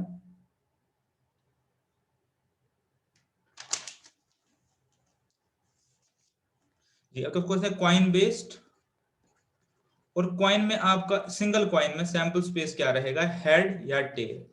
मल्टीपल कॉइन्स में अकॉर्डिंग सैंपल स्पेस चेंज होगा। क्वेश्चंस आएंगे तो करेंगे। आपके पास क्वेश्चन आते हैं डाइस बेस्ड, ठीक है, उसमें आपका सैंपल स्पेस क्या रहेगा, 1 2 3 4 5 6। अगर 2 डाइस का क्वेश्चन है तो 36 रहेगा सैंपल स्पेस। वो ऐसे रहेगा, मैं बताया था 1 1 1 2 1 3 एंड सो ऑन, फिर 2 1 2 2 and so on and so 36 रहेंगे वो। ठीक है, अगर क्वेश्चन आते हैं कार्ड बेस्ड क्वेश्चन आपके पास आते हैं इसमें। इसका सैंपल स्पेस मैं आपको बता देता हूं, आपको पता होना चाहिए इसका सैंपल स्पेस, तो मैं आपको भी डिस्कस कर देता हूं सैंपल स्पेस क्या होता है। और आपके पास जो क्वेश्चन आता है होता है बैग एंड बॉल बेस्ड। ठीक है, बैग एंड बॉल बेस्ड, एक बैग में इतने बॉल्स है, दो बैग में इतने बॉल्स है, हम सारे क्वेश्चंस करेंगे। मोस्टली आपको इस तरीके के क्वेश्चंस इसमें टैकल करने हैं मोस्टली। ठीक है, और बैग एंड बॉल बेसिस में सैंपल स्पेस जो है, बैग एंड बॉल बेसिस में वो वेरी करेगा क्वेश्चन टू क्वेश्चन। वो मैं आपको पहले ही नहीं बता सकता, क्वेश्चन में जो आएगा वो हमारा सैंपल स्पेस होगा, वो हमें अकॉर्डिंगली तब डील करना है। तो बचा कुल मिला के कार्ड बेस्ड, तो इसका मैं आपको सैंपल स्पेस बता देता हूँ। ठीक है, तो मैं सर फटाफट से इसका सैंपल स्पेस देखेंगे, क्योंकि इस पे आपके क्वेश्चंस आएंगे, तो सैंपल स्पेस आपको नहीं दिया, आपको खुद पता होना चाहिए। ठीक है, चलिए क्या सैंपल स्पेस होता है हमारा कार्ड में। ठीक, हमारे पास टोटल जो कार्ड्स होते हैं 52 होते हैं। सो यहां पे मैं लिख देता हूं, जो मुझे टोटल नंबर जो होता है 52 होता है कार्ड्स का। ठीक है, हो गया ये। इसमें से ब्लैक 50% होते हैं 26, और इसमें से जो रेड होते हैं वो भी होते हैं 26। ठीक है, ये इसकी एक डिवीजन है। 52 में से 26 ब्लैक 26 रेड, ये एक डिवीजन हो गया। एक और डिवीजन होता है इसका, वो होता है इसमें 4 सूट्स होते हैं, 4 पैक्स होते हैं। 52 कार्ड्स को अगर आप 4 से डिवाइड करें तो पर पैक या per suit you get 13 cards. So there are 13 cards in this suit. मैंने इसे 4 लाइनें की, 13 इधर 13 इधर 13 इधर, तो 52 हो गए। एक डिवीजन ये है और एक डिवीजन ये है। डन। 13 इंटू 4 52। अब इसमें क्या होता है, हमारे पास सूट अलग अलग होते हैं, इनके नाम है, इन सूट्स के नाम है। एक होते हैं club, heart, diamond and lastly spade. ठीक है, बेसिकली कैसे आप इमेजिन कर सकते हैं, 52 कार्ड्स है, 13 एक टाइप के है, 13 एक टाइप के, 13 एक टाइप के, यानी उन सब पे अपना अपना निशान बनाया हुआ है, जिससे हम डिस्टिंग्विश कर सकते हैं। उनके अपने निशान भी है। तो अगर मुझे कंस्ट्रक्ट करना आया, ये डायमंड हो गया, अब पता नहीं मैं कैसे ड्रॉ कर रहा हूं। हार्ट तो खैर हार्ट ही है। ठीक है, क्लब इज लाइक दिस, पता नहीं कैसे हो गया। Club is like this and spade is little different, उससे डिफरेंट है थोड़ा ऐसे। ठीक है, अभी अब इतना समझने की जरूरत नहीं है इसमें। 52 कार्ड्स में हमारे पास 26 26 ब्लैक एंड रेड है, और हमारे पास 4 सूट्स में डिवाइडेड है, clubs, heart, diamond and spade. मुझे लगता है यहां तक हो गया। अब इस 13 में क्या है, इस 13 में हमारे पास हर 13 में नंबरिंग है फ्रॉम 1 2 3 4 5 6 7 8 9 और 10। और इसके अलावा हमारे पास है किंग, क्वीन और जैक। सेम यहां पे भी, सेम यहां पे भी, सेम यहां पे भी। ठीक है, और इस वन को हम एज भी बोलते हैं, और सेम, बस इतना सा है। फिर से एक बार दिमाग में एक नक्शा बिठा लीजिए ताकि हम आगे बढ़े। ठीक है, ताकि हम आगे बढ़े। हमारे पास 12 52 कार्ड्स है, 26 ब्लैक 26 रेड, ये एक डिस्टिंक्शन हो गया। इसके अलावा हमारे पास 13 के 4 पैक्स है इन्हीं 52 में, क्लब के 13, हार्ट के 13, डायमंड के 13, स्पेड के 13। ठीक है, वो 13 कैसे कंसिस्ट करते हैं, हर एक सूट में, हर एक पैक में we have 10 cards number from 1 to 10। 1 को एज बोलते हैं, इसके अलावा हमारे पास के, जे और क्यू होता है, हर जगह हमारे पास ऐसे ही है। एक लास्ट बात जो है, इन 3 को, नॉट 3, हर में ये 3 हर जगह होंगे। इन 12 को हम फेस कार्ड्स भी बोलते हैं। कभी क्वेश्चन आ सकता है, probability of finding a face card. ठीक है, डन। इतना हमारे पास समझने की जरूरत है, इसके बियॉन्ड आपके क्वेश्चन आने के चांसेस नहीं है। ठीक है, हो गया, डन। एक बार दिमाग में बिठा लिया, क्वेश्चंस करेंगे तो ये प्रैक्टिस में बैठ जाएगा। बहुत सारे क्वेश्चंस इस पे है, तो सैंपल स्पेस आपको पता होना चाहिए। चलिए छोड़ दीजिए इसको। अब हम आएंगे अपने जो बचे हुए कॉन्सेप्ट है उस पे, उसके बाद एग्जांपल्स, और मैं करूंगा इसको वाइंड अप। ठीक है, म्यूचुअली एक्सक्लूसिव एग्जॉस्टिव हो गया। अब मेरे पास जो आया वो आया डिपेंडेंट इवेंट और इंडिपेंडेंट इवेंट। बहुत ध्यान से देखेंगे, ये बहुत ही इंपॉर्टेंट कॉन्सेप्ट है, डिपेंडेंट और इंडिपेंडेंट इवेंट। इस पे आपके बहुत सारे क्वेश्चंस आने के चांसेस है। ठीक है, डिपेंडेंट इवेंट और इंडिपेंडेंट इवेंट। ठीक है,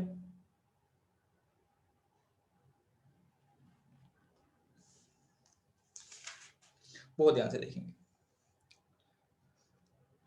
मोस्ट ऑफ द केसेस में इनके जो इश्यूज है वो उनके नामों में ही छुपे हैं, इनके नामों में छुपे हैं। सपोज डिपेंडेंट इवेंट होता है, दो इवेंट्स को हम तब डिपेंडेंट कहते हैं,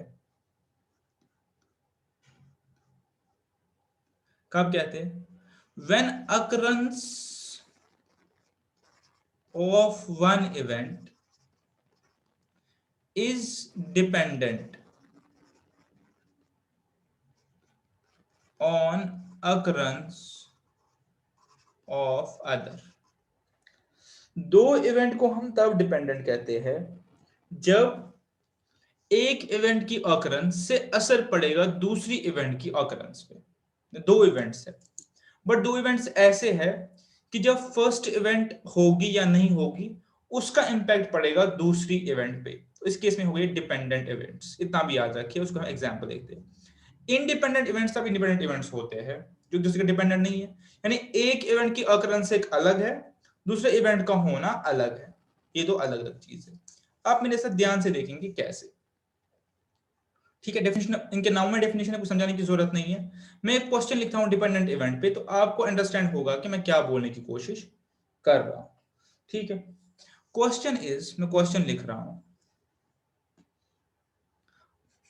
इसीलिए मैंने अपने कार्ड वाला बताया। अ कार्ड इज पिक्ड, मैंने एक कार्ड पिक किया। अ card is picked out of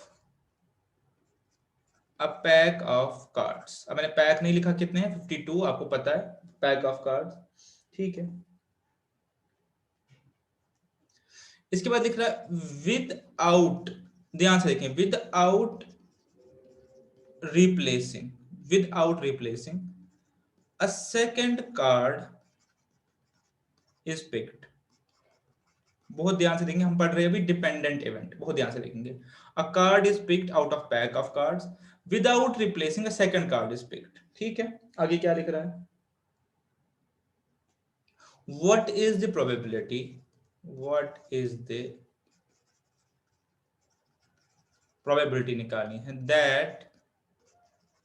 that first card, words पे ध्यान देंगे, first card is queen, first card is queen and second card is a jack। ये क्वेश्चन बहुत ध्यान से करेंगे और पहले मुझे इसमें समझाना है आपको डिपेंडेंट नॉन डिपेंडेंट। देखिए बहुत ध्यान से देखेंगे, हमने क्या पढ़ा, पर दो चीजें। डिपेंडेंट इवेंट डिपेंडेंट तब होती है जब एक ही अकरेंस डिपेंड करती है दूसरे की अकरेंस पे, यानी एक ही होने या ना होने से इंपैक्ट पड़ेगा दूसरे के होने या ना होने पे। और इंडिपेंडेंट तब होता है when there is no dependence. ठीक है, अब लिखूंगा देयर इज नो डिपेंडेंस। अब मैंने ये क्वेश्चन आपके लिए बनाया डिपेंडेंट वाले से, लेकिन पहले आप समझेंगे कि क्या हो रहा है, कैसे डिपेंडेंट है। मैं ये कह रहा हूं कि मेरे पास एक पैक ऑफ कार्ड्स 52 का, मैंने आपको बताया 52 का पैक है। इसमें क्या हुआ, इसमें मैंने पहला कार्ड पिक किया, ये क्वेश्चन बोल रहा है फर्स्ट कार्ड पिक किया, card 1। A card is picked out of pack without replacing, यहां पे इसमें लाई कर रहा है क्वेश्चन का जो मेन क्रक्स है, विदाउट रिप्लेसिंग। दैट मींस कि जब मैंने 52 में से कार्ड को निकाला, एक कार्ड को निकाला, मेरे पास कितने बचे 51, 51 बचे। यहां पे मैंने इस कार्ड को रिप्लेस यानी वापस नहीं रखा इस डेक पे, इस पैक में इसको वापस नहीं रखा।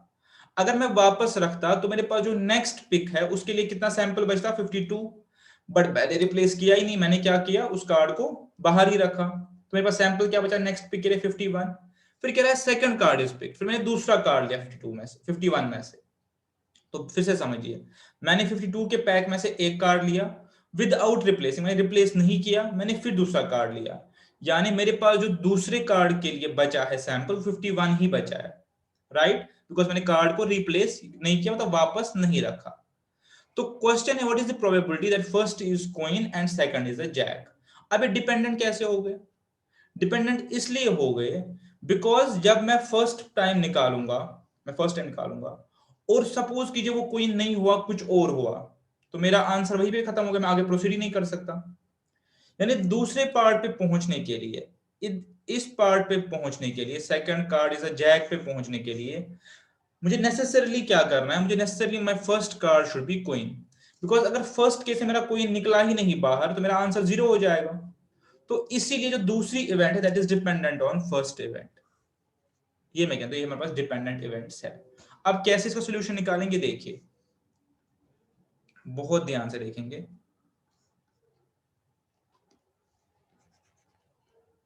फर्स्ट पिक, आगे से इतना लिखना नहीं है, बस समझने के लिए। What is the probability of getting a queen, आप मुझे बताएंगे। मेरे पास कोइंस कितनी होती है पूरे 52 में? 4। हर 13 के पैक में एक एक कोइन होती है, तो 4। मैंने आपको बताया था Q, K और J हर पैक में होता है, उसको रिकॉल करेंगे उस पिक्चर को, तो हो गया 4/52। This is the probability of getting a coin. ठीक है, जब ये चीज हो गई तब मैं मूव कर सकता हूं नेक्स्ट को, second pick, probability of getting a jack. अब मुझे बताइए मेरे पास कितना सैंपल बचा है? 51। और प्रोबेबिलिटी क्या है जैक की? मेरे पास 4 बचे होंगे, 4। अब यहाँ पे क्वेश्चन अराइज हो सकता है कि 4 कैसे बचे, हमें कैसे पता कि फर्स्ट इंस्टेंस में जैक नहीं आया जब मैं पहले उठाया? तो वही मैं कह रहा था कि अगर फर्स्ट इंस्टेंस में कोइन आएगी तभी मैं दूसरे पार्ट पे मूव कर सकता हूं। क्वेश्चन की लैंग्वेज है what is the probability that first is Q and second is jack. That means first pick में क्यू आएगा ही आएगा, तभी मैं प्रोबेबिलिटी आगे कैलकुलेट करूंगा। फर्स्ट पिक में क्यू आने की प्रोबेबिलिटी क्या है? 4/52। मेरे पास बचा क्या है फिर? टोटल पैक 51, और उसमें से मुझे कितने जैक निकालने हैं? 4। यानी 4 में से कोई भी निकलेगा तो जैक ही निकलेगा। तो ये मेरा कुल मिला के इसका आंसर बनेगा। इसको आप सिंप्लीफाई भी कर सकते हैं 1/13, और इसको आप कैलकुलेट कर सकते हो तो ये निकलेगा 663। ठीक है, ये मेरे पास हो गया 4/660, इसका आंसर हो गया। ठीक है, मेरा पॉइंट एक्चुअली था कि आप डिपेंडेंट इवेंट्स को समझे। ठीक है, चलिए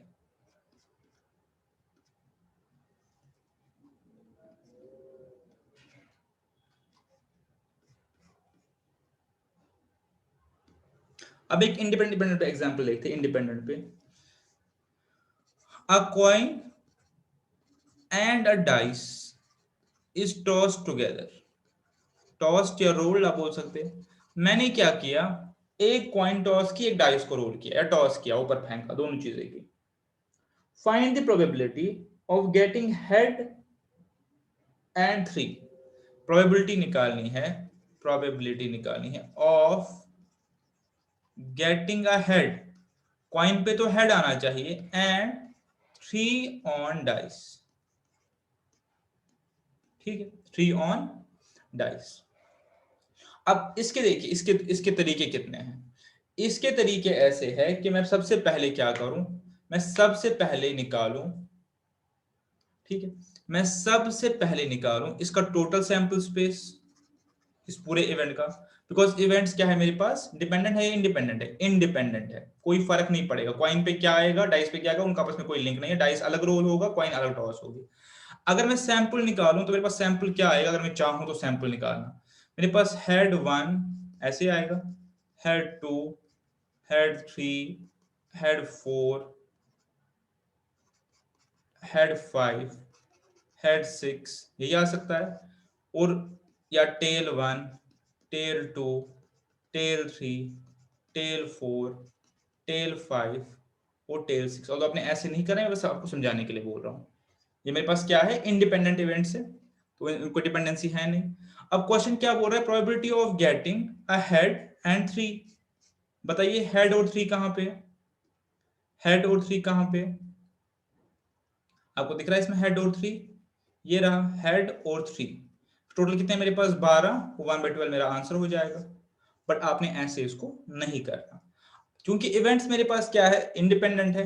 आप बोलेंगे कॉइन की पॉसिबिलिटी क्या है हेड की? 1/2। और डाइस की पॉसिबिलिटी क्या है 3 की? 1/6। तो आप बोलेंगे 1/12। ऐसे भी हमने वही किया, लेकिन आप इसको ऐसे अप्रोच करेंगे। बट पॉइंट क्या है, पॉइंट है कि मेरे पास जो इवेंट्स है वो मेरे पास यहाँ पे है इनडिपेंडेंट, पहले का दूसरे से कोई लेना देना नहीं है। लास्ट केस में क्या था, इवेंट्स डिपेंडेंट थी, मुझे पहले पिक में कोई निकालनी थी, फिर जैक निकालना, तो मैंने अकॉर्डिंगली सैंपल स्पेस को अपना उस टाइम पे एडजस्ट किया।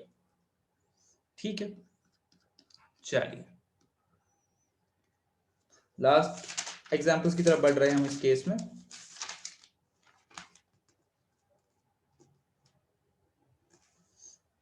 ठीक है, अब ऑल्दो मैंने आपको ये चीज बता ही ली, अब एडिशन सब्ट्रैक्शन रूल की बात आ गई, वो तो आपको पता ही है। ठीक है, मुझे बताइए प्रोबेबिलिटी ऑफ इवेंट ए और बी। मेरे पास दो इवेंट है, इवेंट ए और इवेंट बी। प्रोबेबिलिटी किसके बराबर होनी चाहिए? लॉजिकली सोचिए, मेरे पास प्रोबेबिलिटी ऑफ इवेंट ए और इवेंट बी,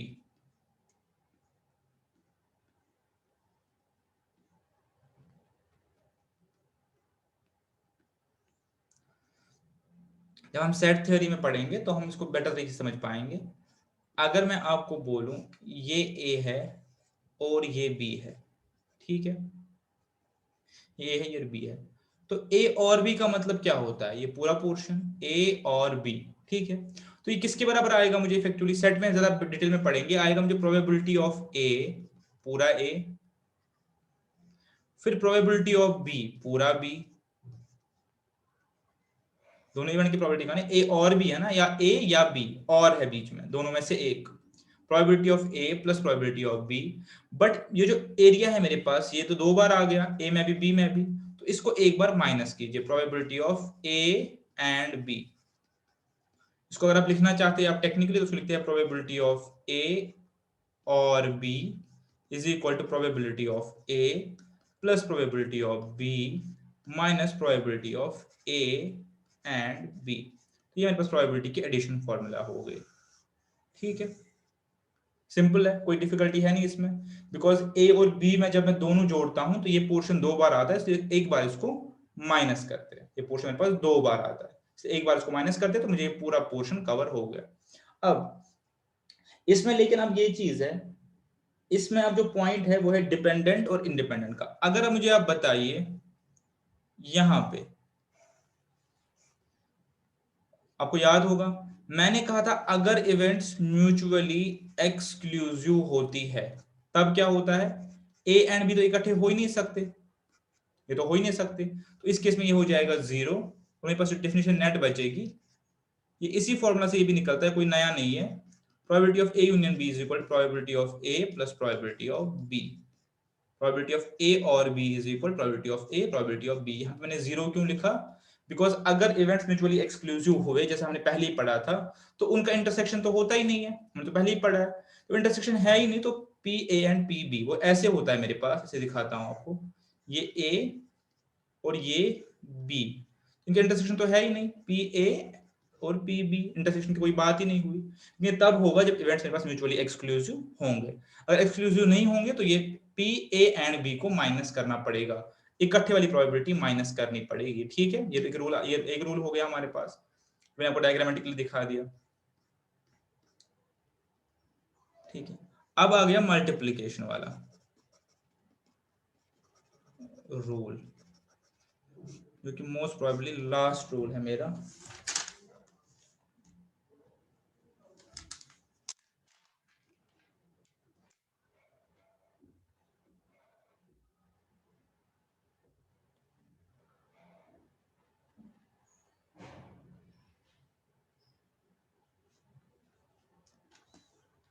ठीक है, ये हमने ऑलरेडी किया है वैसे, probability of A and B हम कैसे निकालेंगे, हमने ऊपर कहा, हमने ऊपर कहा ध्यान से देखिए कि प्रोबेबिलिटी ऑफ ए और बी, प्रोबेबिलिटी ऑफ ए और B is equal to probability of A plus probability of B minus probability of A and B. लेकिन अगर हमारे म्यूचुअली एक्सक्लूसिव हुआ तो ए एंड बी कुछ नहीं होगा, 0 होगा, बात खत्म। लेकिन अभी ए एंड बी कैसे निकलेगा, ठीक है, इसमें भी दो दो केसेस है मेरे पास। अगर तो इवेंट्स मेरे पास इंडिपेंडेंट हुए, कोई लिंक नहीं है आपस में, इफ इवेंट्स आर इंडिपेंडेंट, जैसे हमने ऊपर केस किया डाइस और कॉइन का, कोई लिंक ही नहीं है, तो it is simply probability of A into probability of B, ठीक है।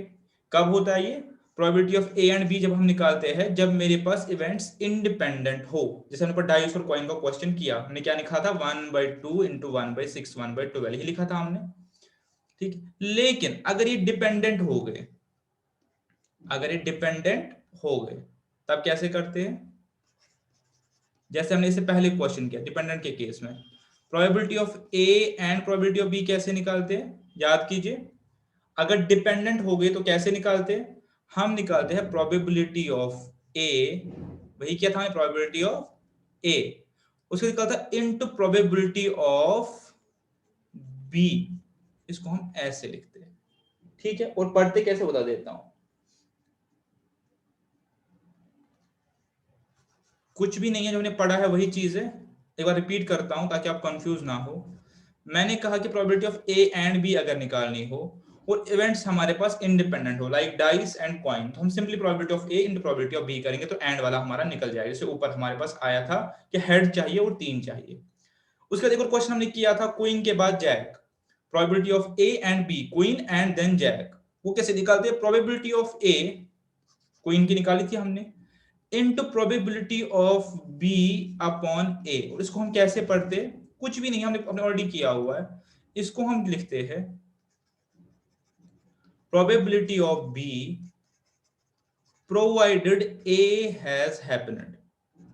ये तभी आपको यूज आएगा जब आपके पास डिपेंडेंट इवेंट्स हो।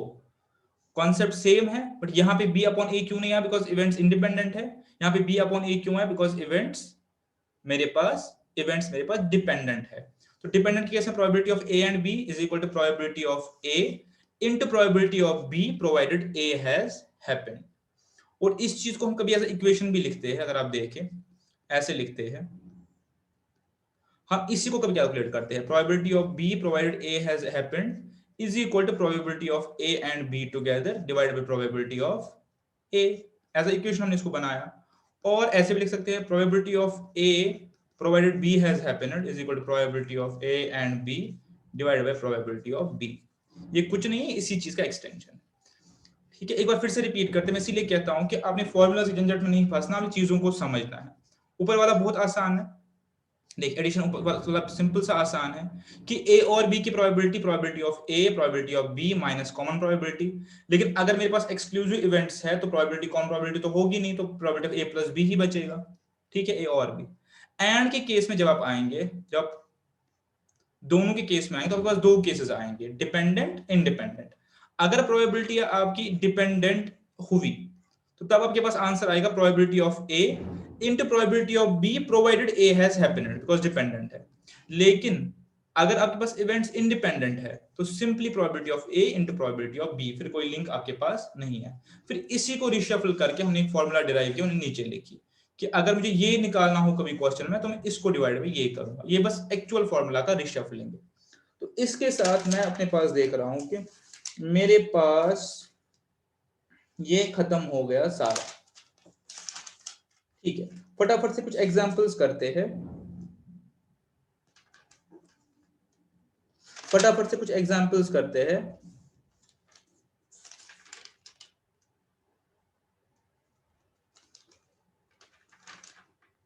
कुछ एग्जांपल्स करते हैं और फिर मैं आपको क्वेश्चंस शेयर करूंगा जो आप अपने पास करेंगे। कल से क्वेश्चंस भी डिस्कस करेंगे।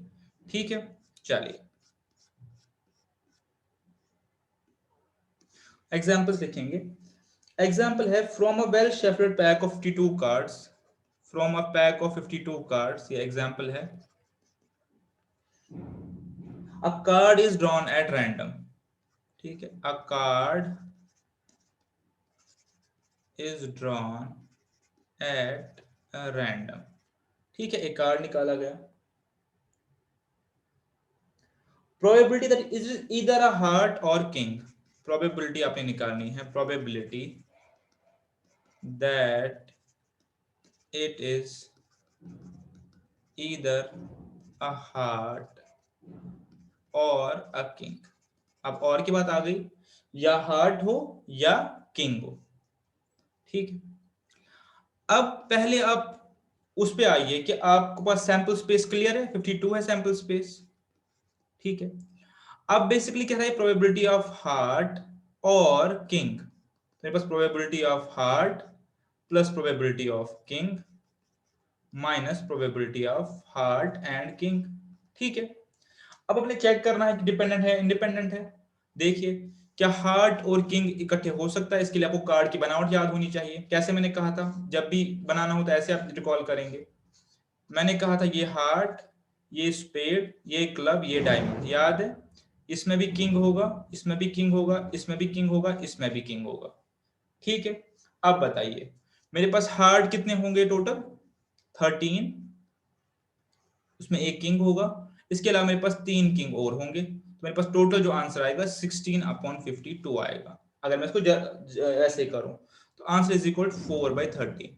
लेकिन अगर आप इसको पूरा खोल के करना चाहते हैं तो कैसे करेंगे? आप कहेंगे हार्ट की प्रोबेबिलिटी कितनी है? हार्ट की है मेरे पास 13/52, ठीक है, प्लस मेरे पास किंग की प्रोबेबिलिटी कितनी है? 1 2 3 4, 4/52। लेकिन माइनस करेंगे जो कॉमन पोर्शन है, इसको बहुत ध्यान से देखेंगे। कॉमन पोर्शन कौन सा है? हार्ट के केस में एक किंग और है, तो उसको 52 करेंगे, तो आप आंसर यही निकल जाएगा वापस। आई होप इसको समझ गए होंगे। इसके लिए आपको जो कार्ड की बनावट है उस पर ज्यादा होल्ड होना चाहिए।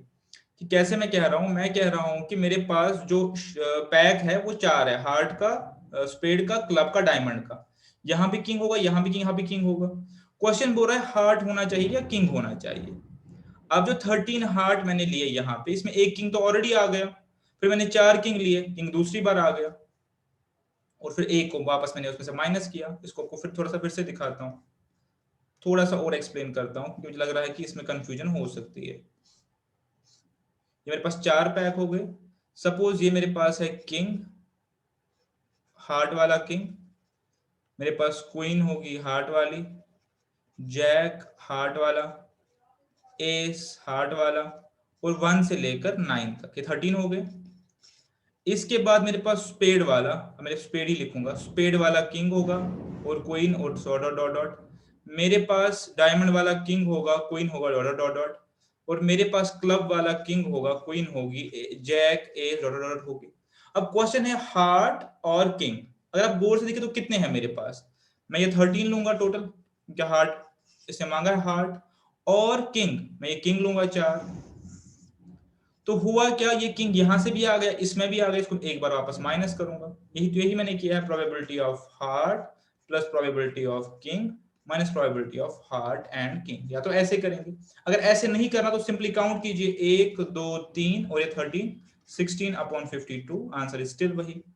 ठीक है, ये डिपेंडेंट प्रोबेबिलिटी का क्वेश्चन आ गया, बिकॉज इसमें जो है ये कॉमन पोर्शन है। चलिए नेक्स्ट। 8 persons इंडिपेंडेंट है, 8 persons are appeared for interview. कह रहे 8 लोगों ने इंटरव्यू के लिए अपियर किया है। A B C D E F G and H. 1 2 3 4 5 6 7 8, 8 लोगों ने इंटरव्यू के लिए अपियर किया है। Find the probability that both A and D are selected. Probability that A and D are selected. Probability निकालनी है कि दोनों ए और डी जो है वो सिलेक्ट हो जाए, ए और डी। अगर आप गौर से देखेंगे तो probability of A getting selected क्या है? Probability of A getting selected 1/8। Probability of B getting selected क्या है मेरे पास? 1/8। ठीक है, तो अगर हम प्रोबेबिलिटी निकालना चाहे, probability of both A and B getting selected, तो answer is 1/8 into 1/8 is equal 1/64। अब यहाँ पे इंटू क्यों किया? बिकॉज एंड वाला क्वेश्चन है, और वाला क्वेश्चन नहीं है, एंड वाला है, और डिपेंडेंट है मेरे पास, इंडिपेंडेंट इवेंट है मेरे पास, सॉरी। ठीक है, ए का बी के साथ कोई कनेक्शन है ही नहीं। ए होगा या नहीं होगा उसकी प्रोबेबिलिटी 1/8 है, बी होगा नहीं होगा उसकी प्रोबेबिलिटी 1/8 है। हाँ, अब अगर क्वेश्चन में लिखा होता 8 पर्सन अपीयर्ड फॉर इंटरव्यू, ठीक है, out of which 2 have to be picked, तो फिर मैं आंसर बोलता 8C2। ठीक है, 8C2, और यहां पे बोलता 1/8C2। ठीक है, ये तब होता जब मुझे पता होता कि 2 लोग इन्होंने लेने ही लेने हैं, लेकिन 2 लोगों की बात हुई नहीं है क्वेश्चन में। क्वेश्चन की लैंग्वेज देखिए, A B C D E F G H appeared for an interview, find the probability both A and D are selected. तो कहीं नहीं लिखा है कि वो 2 लेंगे या 1 लेंगे, उनकी अपनी मर्जी है, 1 भी ले सकते हैं, 2 भी ले सकते हैं, 3 भी ले सकते हैं। तो ए एंड डी दोनों होंगे, उसकी प्रोबेबिलिटी क्या है? 1/8 इंटू 1/8। लेकिन अगर ये लिखा होता कि 2 लेने ही लेने हैं, तो मेरा आंसर होता 1/8C2 या 2C2/8C2, फिर मेरा आंसर डिफरेंट होता। ठीक है, चलिए ये मेरे पास ये क्वेश्चन भी हो गया। नेक्स्ट देखते हैं क्या है मेरे पास।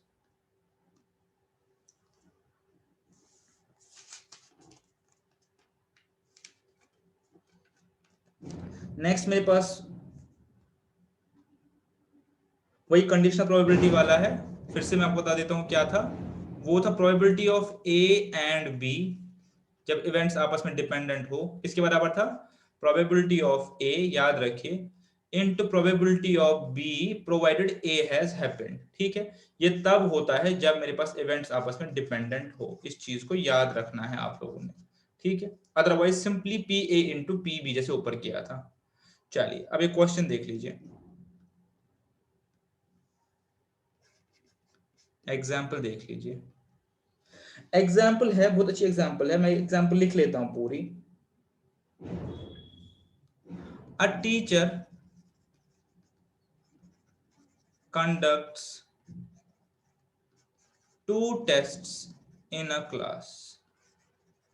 एक टीचर ने 2 टेस्ट लिए है क्लास में, 2, ठीक है। 25% of students passed both the test. 25% जो स्टूडेंट्स है they have passed both test, दोनों एग्जाम पास किए, 2 लिए, ठीक है। आगे क्या बोल रहा है? And 42% passed first test. 42% ने ही पास किया है फर्स्ट टेस्ट, फर्स्ट टेस्ट, ठीक है। क्वेश्चन को ध्यान से देखिए, टीचर ने 2 टेस्ट लिए हैं, 25% pass both the test, 42 pass the first test. अब करना क्या है? करना है find percentage of students, find percentage of students कौन से? पासिंग दिस सेकंड टेस्ट, जिसने दूसरा टेस्ट पास किया है, ठीक है। यहां तक कोई दिक्कत नहीं थी। लैंग्वेज लिख रहा है question, provided only those students sit in second test who have passed the first test, ठीक है। अब आ गई है कंडीशन डिपेंडेंसी वाली, फिर से देखिए। टीचर ने 2 टेस्ट लिए, T1 और T2। T1 में कह रहा है कि 42% पास हुआ, और 25% कह रहे हैं दोनों में पास हुए, T1 एंड T2 में पास हुए। तो क्वेश्चन है, बताइए T2 में कितने पास हुए हैं? बट वो तो ठीक था यहां तक, लेकिन लिख रहा है प्रोवाइडेड, तो अब आ गई कंडीशनल प्रोबेबिलिटी। प्रोवाइडेड ओनली दो स्टूडेंट्स अपीयर इन सेकंड ने फर्स्ट टेस्ट पास किया, जहां से इस टेस्ट में वही बच्चे आए जो यहां से पास आउट हो रखे थे, ठीक है। तो आपने निकालना है आंसर। आप ये वाला यूज करेंगे, probability of A and B, probability of both A and B यानी both test is equal to passing of first test into passing of second test provided first test has been passed, ठीक है। अब समझ गए आप इस चीज को? अब बस आप फिगर डालते जाइए। Probability of A and B क्या है? बोथ टेस्ट की प्रोबेबिलिटी 0.25, फर्स्ट टेस्ट की प्रोबेबिलिटी क्या है? 0.42, और ये मुझे निकालना है, probability of passing B provided A has been done, ठीक है। ये हो गया 0.25 divided by 0.42 which is equal to 25/42। ये मुझे इसका आंसर आ गया, ठीक है। ये मेरी प्रोबेबिलिटी होगी। आई होप आप इसको समझ गए होंगे। बिल्कुल बेसिक सा क्वेश्चन है, बेस्ड अपॉन डिपेंडेंट इवेंट्स, ठीक है। चलिए आप क्वेश्चन सीरीज फटाफट से करेंगे, बहुत ही आसान से क्वेश्चन है, मेरे साथ अब आप करेंगे।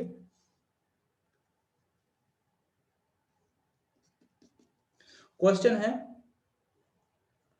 a coin is tossed twice, coin is tossed twice, ध्यान से देखें, कॉइन 2 बार टॉस हुई है। Find the probability that head is obtained at least once, find the probability head is obtained at least once, ठीक है। पहले बेसिक अप्रोच से करते हैं। What is basic approach? हमारा सैंपल स्पेस क्या है या पॉसिबल आउटकम्स क्या है, बताइए। जब कॉइन 2 बार टॉस होगी तो इट वुड बी इधर एच एच, हेड और अगली बार भी head, head tail, tail tail और टेल हेड, यही तो पॉसिबिलिटी, और तो कुछ नहीं बैठ सकता, ठीक है। अब मुझे क्या बोलना है? Find the probability head is obtained at least once, कि हेड एक बार हो, एट लीस्ट वंस, 2 बार हो वो भी चलेगा, या एक बार हो वो भी चलेगा। एटलीस्ट वंस का मतलब 1 या 2 बार हेड हो। तो मेरा सैंपल स्पेस क्या है 4, मेरी फेवरेबल आउटकम है this is favourable, this is favourable, this is also favourable, because at least once की बात हुई है, कम से कम एक बार, मतलब 2 बार भी चलेगा। तो ये मेरा आंसर हो गया, बहुत ही आसान है। और इससे भी एक आसान तरीका है, हेड एटलीस्ट वंस का मतलब होता है, हेड एटलीस्ट वंस का मतलब होता है कि ऑल टेल्स नहीं होनी चाहिए, सारे टेल नहीं, यानी हेड कोई एक बार आ जाए चलेगा। तो इसका मैं आंसर लिख सकता हूं 1 माइनस ऑल टेल्स, अगर कॉम्प्लीमेंट के तरीके से करना है 1 माइनस ऑल टेल्स, और ऑल टेल्स की प्रोबेबिलिटी क्या है 1/4।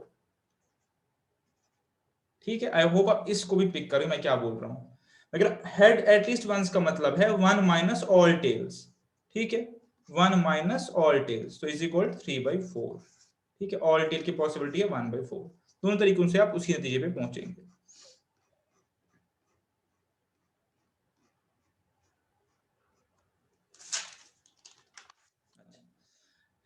A dice is rolled, देखिए क्वेश्चन है, अ dice is rolled, a dice is rolled, probability of getting either 2 or 5, either 2 or 5। तो सिंपल सा आंसर है 2/6 इज इक्वल टू 1/3। इसमें कॉमन पोर्शन तो कुछ है ही नहीं, वैसे करना चाहिए 1/6, 1/6 माइनस तो कुछ कॉमन है ही नहीं, because this events are mutually exclusive, तो इन एनी केस 1/3 आएगा। और वैसे करना है मेथड लिस्ट डाउन करके, तो आप लिख लीजिए 1 2 3 4 5 6, 2 और 5 मेरे पास फेवरेबल है, तो 2/6 1/3 आंसर हो गया। ठीक है, चलिए देखिए, ये क्या है मेरे पास, इम्पॉसिबल इवेंट का एक क्वेश्चन है, एग्जाम्पल है रादर, एग्जाम्पल है मेरे पास, total of 5 cards were chosen out of pack of 52। ठीक है, 5 चूज किए गए, probability of choosing 5 aces, probability of choosing 5 aces। ठीक, बताइए, मेरे पास एक पैक में 4 ही एसेस होते हैं, जैसे मैंने पहले ही बताया 4 ही एसेस होते हैं, 5 एसों को भी चूज ही नहीं होता, तो आंसर इज 0। पूरा लिखना है 0 divide by 52C5, choose 5, because मेरा सैंपल स्पेस है 52C5। 52 में से कोई भी 5 चूज कर सकता हूं, लेकिन मैं क्या बोलते हैं, मैं लेकिन अपने पास 5 एसेस चूज नहीं कर सकता, बिकॉज मेरे पास एसेस जो है 4 ही होते हैं, तो मेरे पास 0 होगा। एसेस मेरे पास 4 ही होते हैं। ठीक है, चलिए ये मेरे पास हो गया, किंग और अ क्लब, ये हमने ऑलरेडी शायद क्वेश्चन किया है। हाँ, किंग और अ क्लब,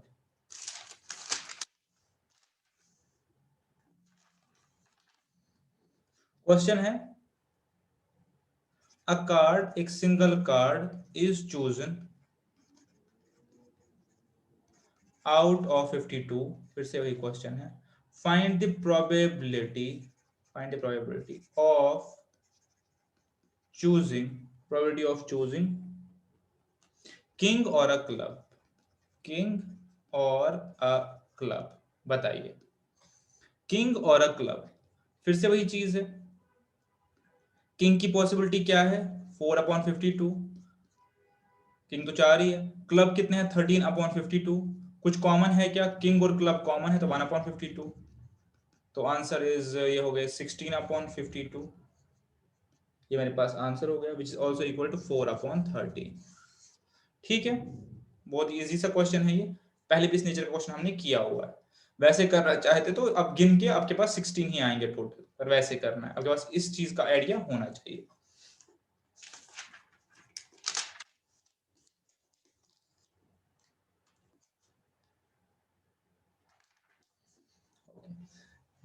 अब एक क्वेश्चन है जो मैंने कहा था बॉल्स और मार्बल्स पे, a jar contains 1 red 3 green 2 blue 4 yellow marbles. ठीक है, देखिए यहाँ पे एग्जांपल पूरी नहीं लिख रहा, मैं आपको विजुलाइज करके बताऊंगा। मेरे पास एक जार है, इस जार में ये कह रहा है कि मेरे पास एक रेड, 3 ग्रीन, इसके बाद कह रहा है 4 येलो, तो मैं इसे येलो बना सकता हूं, 4 येलो एंड 2 ब्लू, बस टोटल मेरे पास है 10, इतने मार्बल्स है। इसमें से एक सिंगल मार्बल चूज किया गया, सिंगल इज चूजन, इसमें से एक सिंगल मार्बल चूज किया गया at random. What is the probability is yellow और ग्रीन, प्रोबेबिलिटी है कि या तो येलो हो या ग्रीन हो। So answer simply is 7/10, because कोई कॉमन है नहीं, 7/10, 3/10 प्लस 4/10। ठीक है, बहुत ही आसान सा सवाल था। नेक्स्ट इज, ये बहुत अच्छा क्वेश्चन है, इसको ध्यान से देखेंगे, ये क्वेश्चन पूरा लिखना चाहता हूं बिकॉज ये क्वेश्चन अच्छा है।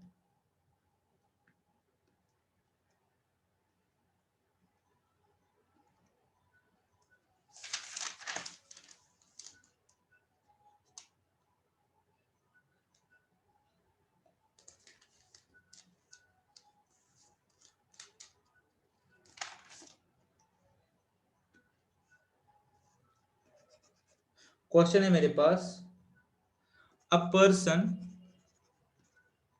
Has 2 bags, a person has 2 bags, ठीक है, person has 2 bags, he has 3 black and 4 white balls in one bag, एक बैग में मेरे पास है 4 white balls and 3 black balls, ठीक है, and 4 black and 3 white in second bag, 4 black and 3 white in second bag,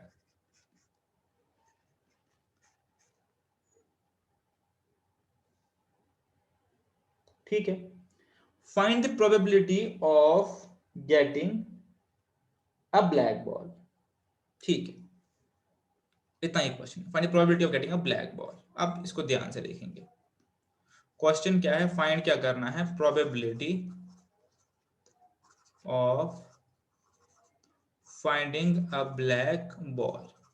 ये question important है, बहुत ध्यान से देखेंगे, फाइंडिंग अ ब्लैक बॉल। अब यहां पे देखिए, सबसे पहले मेरी चॉइस है कि मैं ये बैग निकालूं या ये बैग में से निकालूं, यहाँ पे मेरी चॉइस है, तो फर्स्ट प्रोबेबिलिटी मुझे यहाँ पे अप्लाई करनी है।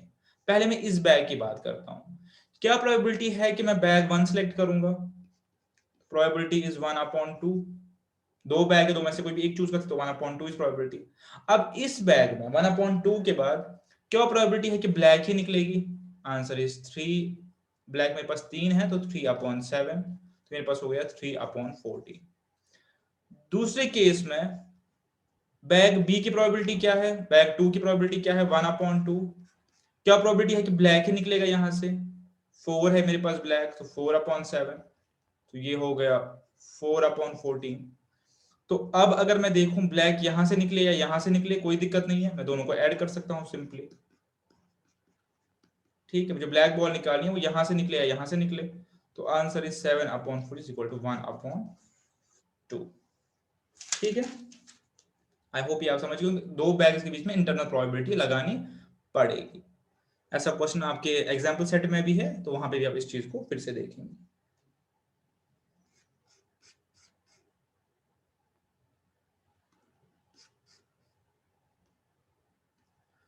ठीक है, लास्ट क्वेश्चन 2 है, लास्ट क्वेश्चन 2 है, a probability is a Friday and student is absent is 0.03। Question है ये, एग्जाम्पल की वर्डिंग है ये, probability that it is Friday and student is absent, Friday and student is absent is 0.03, ठीक है, मैं इसको लिख सकता हूं, probability of Friday and absent is 0.03, ये क्वेश्चन ने दिया हुआ है। फिर दिया है probability it is a Friday is 0.2, there are 5 days in a week, यानी स्कूल 5 ही दिन खुलता है, सो प्रोबेबिलिटी ऑफ फ्राइडे इज 0.2, वही से दिया हुआ है, अगर स्कूल 5 ही दिन खुलता है तो 1/5 होगा, 0.2 हमें वही से दिया हुआ है, प्रोबेबिलिटी ऑफ फ्राइडे इज 0.2, ये भी दिया हुआ है क्वेश्चन में। अब लास्ट हमसे क्या पूछ रहा है, What is the probability student is absent given today is Friday? Find the probability student is absent given today is Friday. Probability of A provided F has happened. ठीक है, आपको याद होगा probability of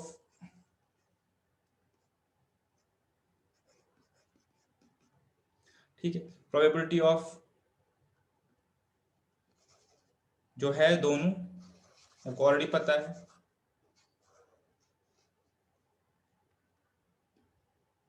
सिंपल सा है, probability of F and A is equal to probability of F because dependent है तो A by F।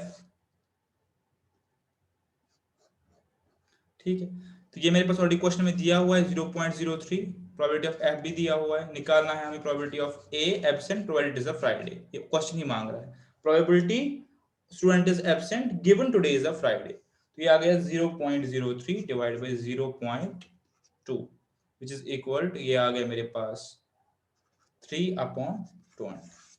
ठीक है answer.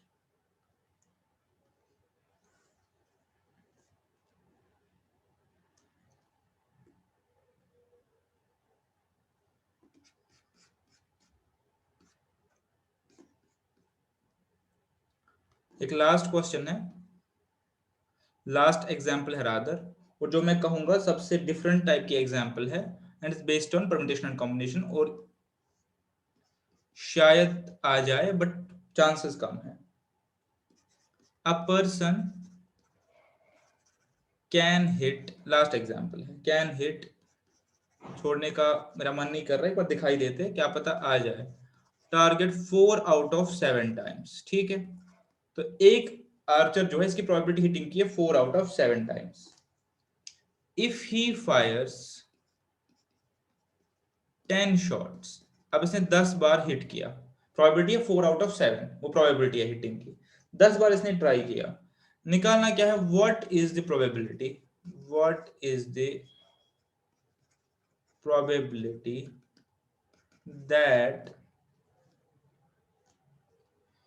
he hit target twice, इसने 2 बार टारगेट हिट किया। ठीक है, अच्छा क्वेश्चन, एक बार देख लीजिए, person can hit target 4 out of 7 times, तो यहां से मैं क्या निकालूंगा, प्रोबेबिलिटी ऑफ हिटिंग, हिटिंग के चांसेस क्या है 4/7, प्रोबेबिलिटी ऑफ मिसिंग 3/7। ठीक है, बिल्कुल सही हो गया। अब इसने 10 शॉट्स फायर किए हैं, तो इसका मतलब है प्रोबेबिलिटी दैट ही हिट, 2 बार इसने हिट किया है, तो प्रोबेबिलिटी इज इक्वल 2 बार इसको हिट करना है कंप्लीटली 2 बार, तो इसका मतलब क्या हुआ 4/7 इंटू 4/7, हिट 2 बार करेगा, हिट की प्रोबेबिलिटी ये है, और मिस कितनी बार करेगा, 8 बार करेगा, मिस की प्रोबेबिलिटी ये है 8 टाइम्स। ठीक है, तो इसका जो आंसर निकलेगा एक्चुअल में वो ऐसे निकलेगा 4/7, 2 बार प्लस 2 बार हिट किया इसने और 8 बार मिस किया, बट इसके साथ कुछ और मल्टीप्लाई करना, आप मुझे बताएंगे क्या। ये तो इसने हिट किया, ये मिस किया, लेकिन मुझे कैसे पता है 10 में से कौन से शॉट में इसने हिट किया, कौन से मिस किया। इसने शॉट लिया 1 2 3 4 5 6 7 8 9 10, 10 शॉट्स लिए। अब मुझे कैसे पता कि कौन से शॉट में से हिट किया मिस किया, तो मुझे नहीं पता। ये तो कोई भी 2 शॉट, क्वेश्चन है क्या बताइए, कोई भी 2 शॉट है टारगेट पे हिट करना चाहिए, सो मैं कैसे आइडेंटिफाई करूं कि कौन से शॉट में इसने हिट किया या मिस किया। इस चीज को मुझे कंपेंसेट करने के लिए लिखना चाहिए आगे 10C2, 10 में से कोई भी 2 शॉट कॉम्बिनेशन में करे हिट, हमें कोई फर्क नहीं पड़ता। 10C2, 10 में से कोई भी 2 शॉट हिट करे, 4/7 इसकी सक्सेस की प्रोबेबिलिटी है, और 3/7 इसकी क्या प्रोबेबिलिटी है, फेलियर की, तो इसलिए इसका आंसर ऐसे आता है। इस पे क्वेश्चन ऐसे भी आते हैं, a person is known to lie 3 out of 4 times, he was inspected 5 times, find the probability that he has lied once। तो आप क्या करेंगे, 5C1 लाई की प्रोबेबिलिटी 1 बार और ट्रूथ की प्रोबेबिलिटी 4 बार, जैसे हमने इस क्वेश्चन में किया है। तो ऐसा क्वेश्चन हो सकता है आए, बट अनलाइकली। ठीक है, with this I will wind up. मैं आपके साथ टेलीग्राम ग्रुप पे शेयर करूंगा 41 क्वेश्चंस, और आप उनको ट्राई कीजिए। बट जो नेक्स्ट लेक्चर है मैं वो 41 क्वेश्चंस आपके साथ क्वेश्चन बाय क्वेश्चन डिस्कस करूंगा, बिकॉज प्रोबेबिलिटी में मुझे लग रहा है कि क्वेश्चन डिस्कस करने चाहिए, बिकॉज जो हमने एग्जांपल्स करी और जो क्वेश्चंस है उनके बीच में थोड़ा सा डिफरेंस है लेवल का। ठीक है, see you next class and thank you very much.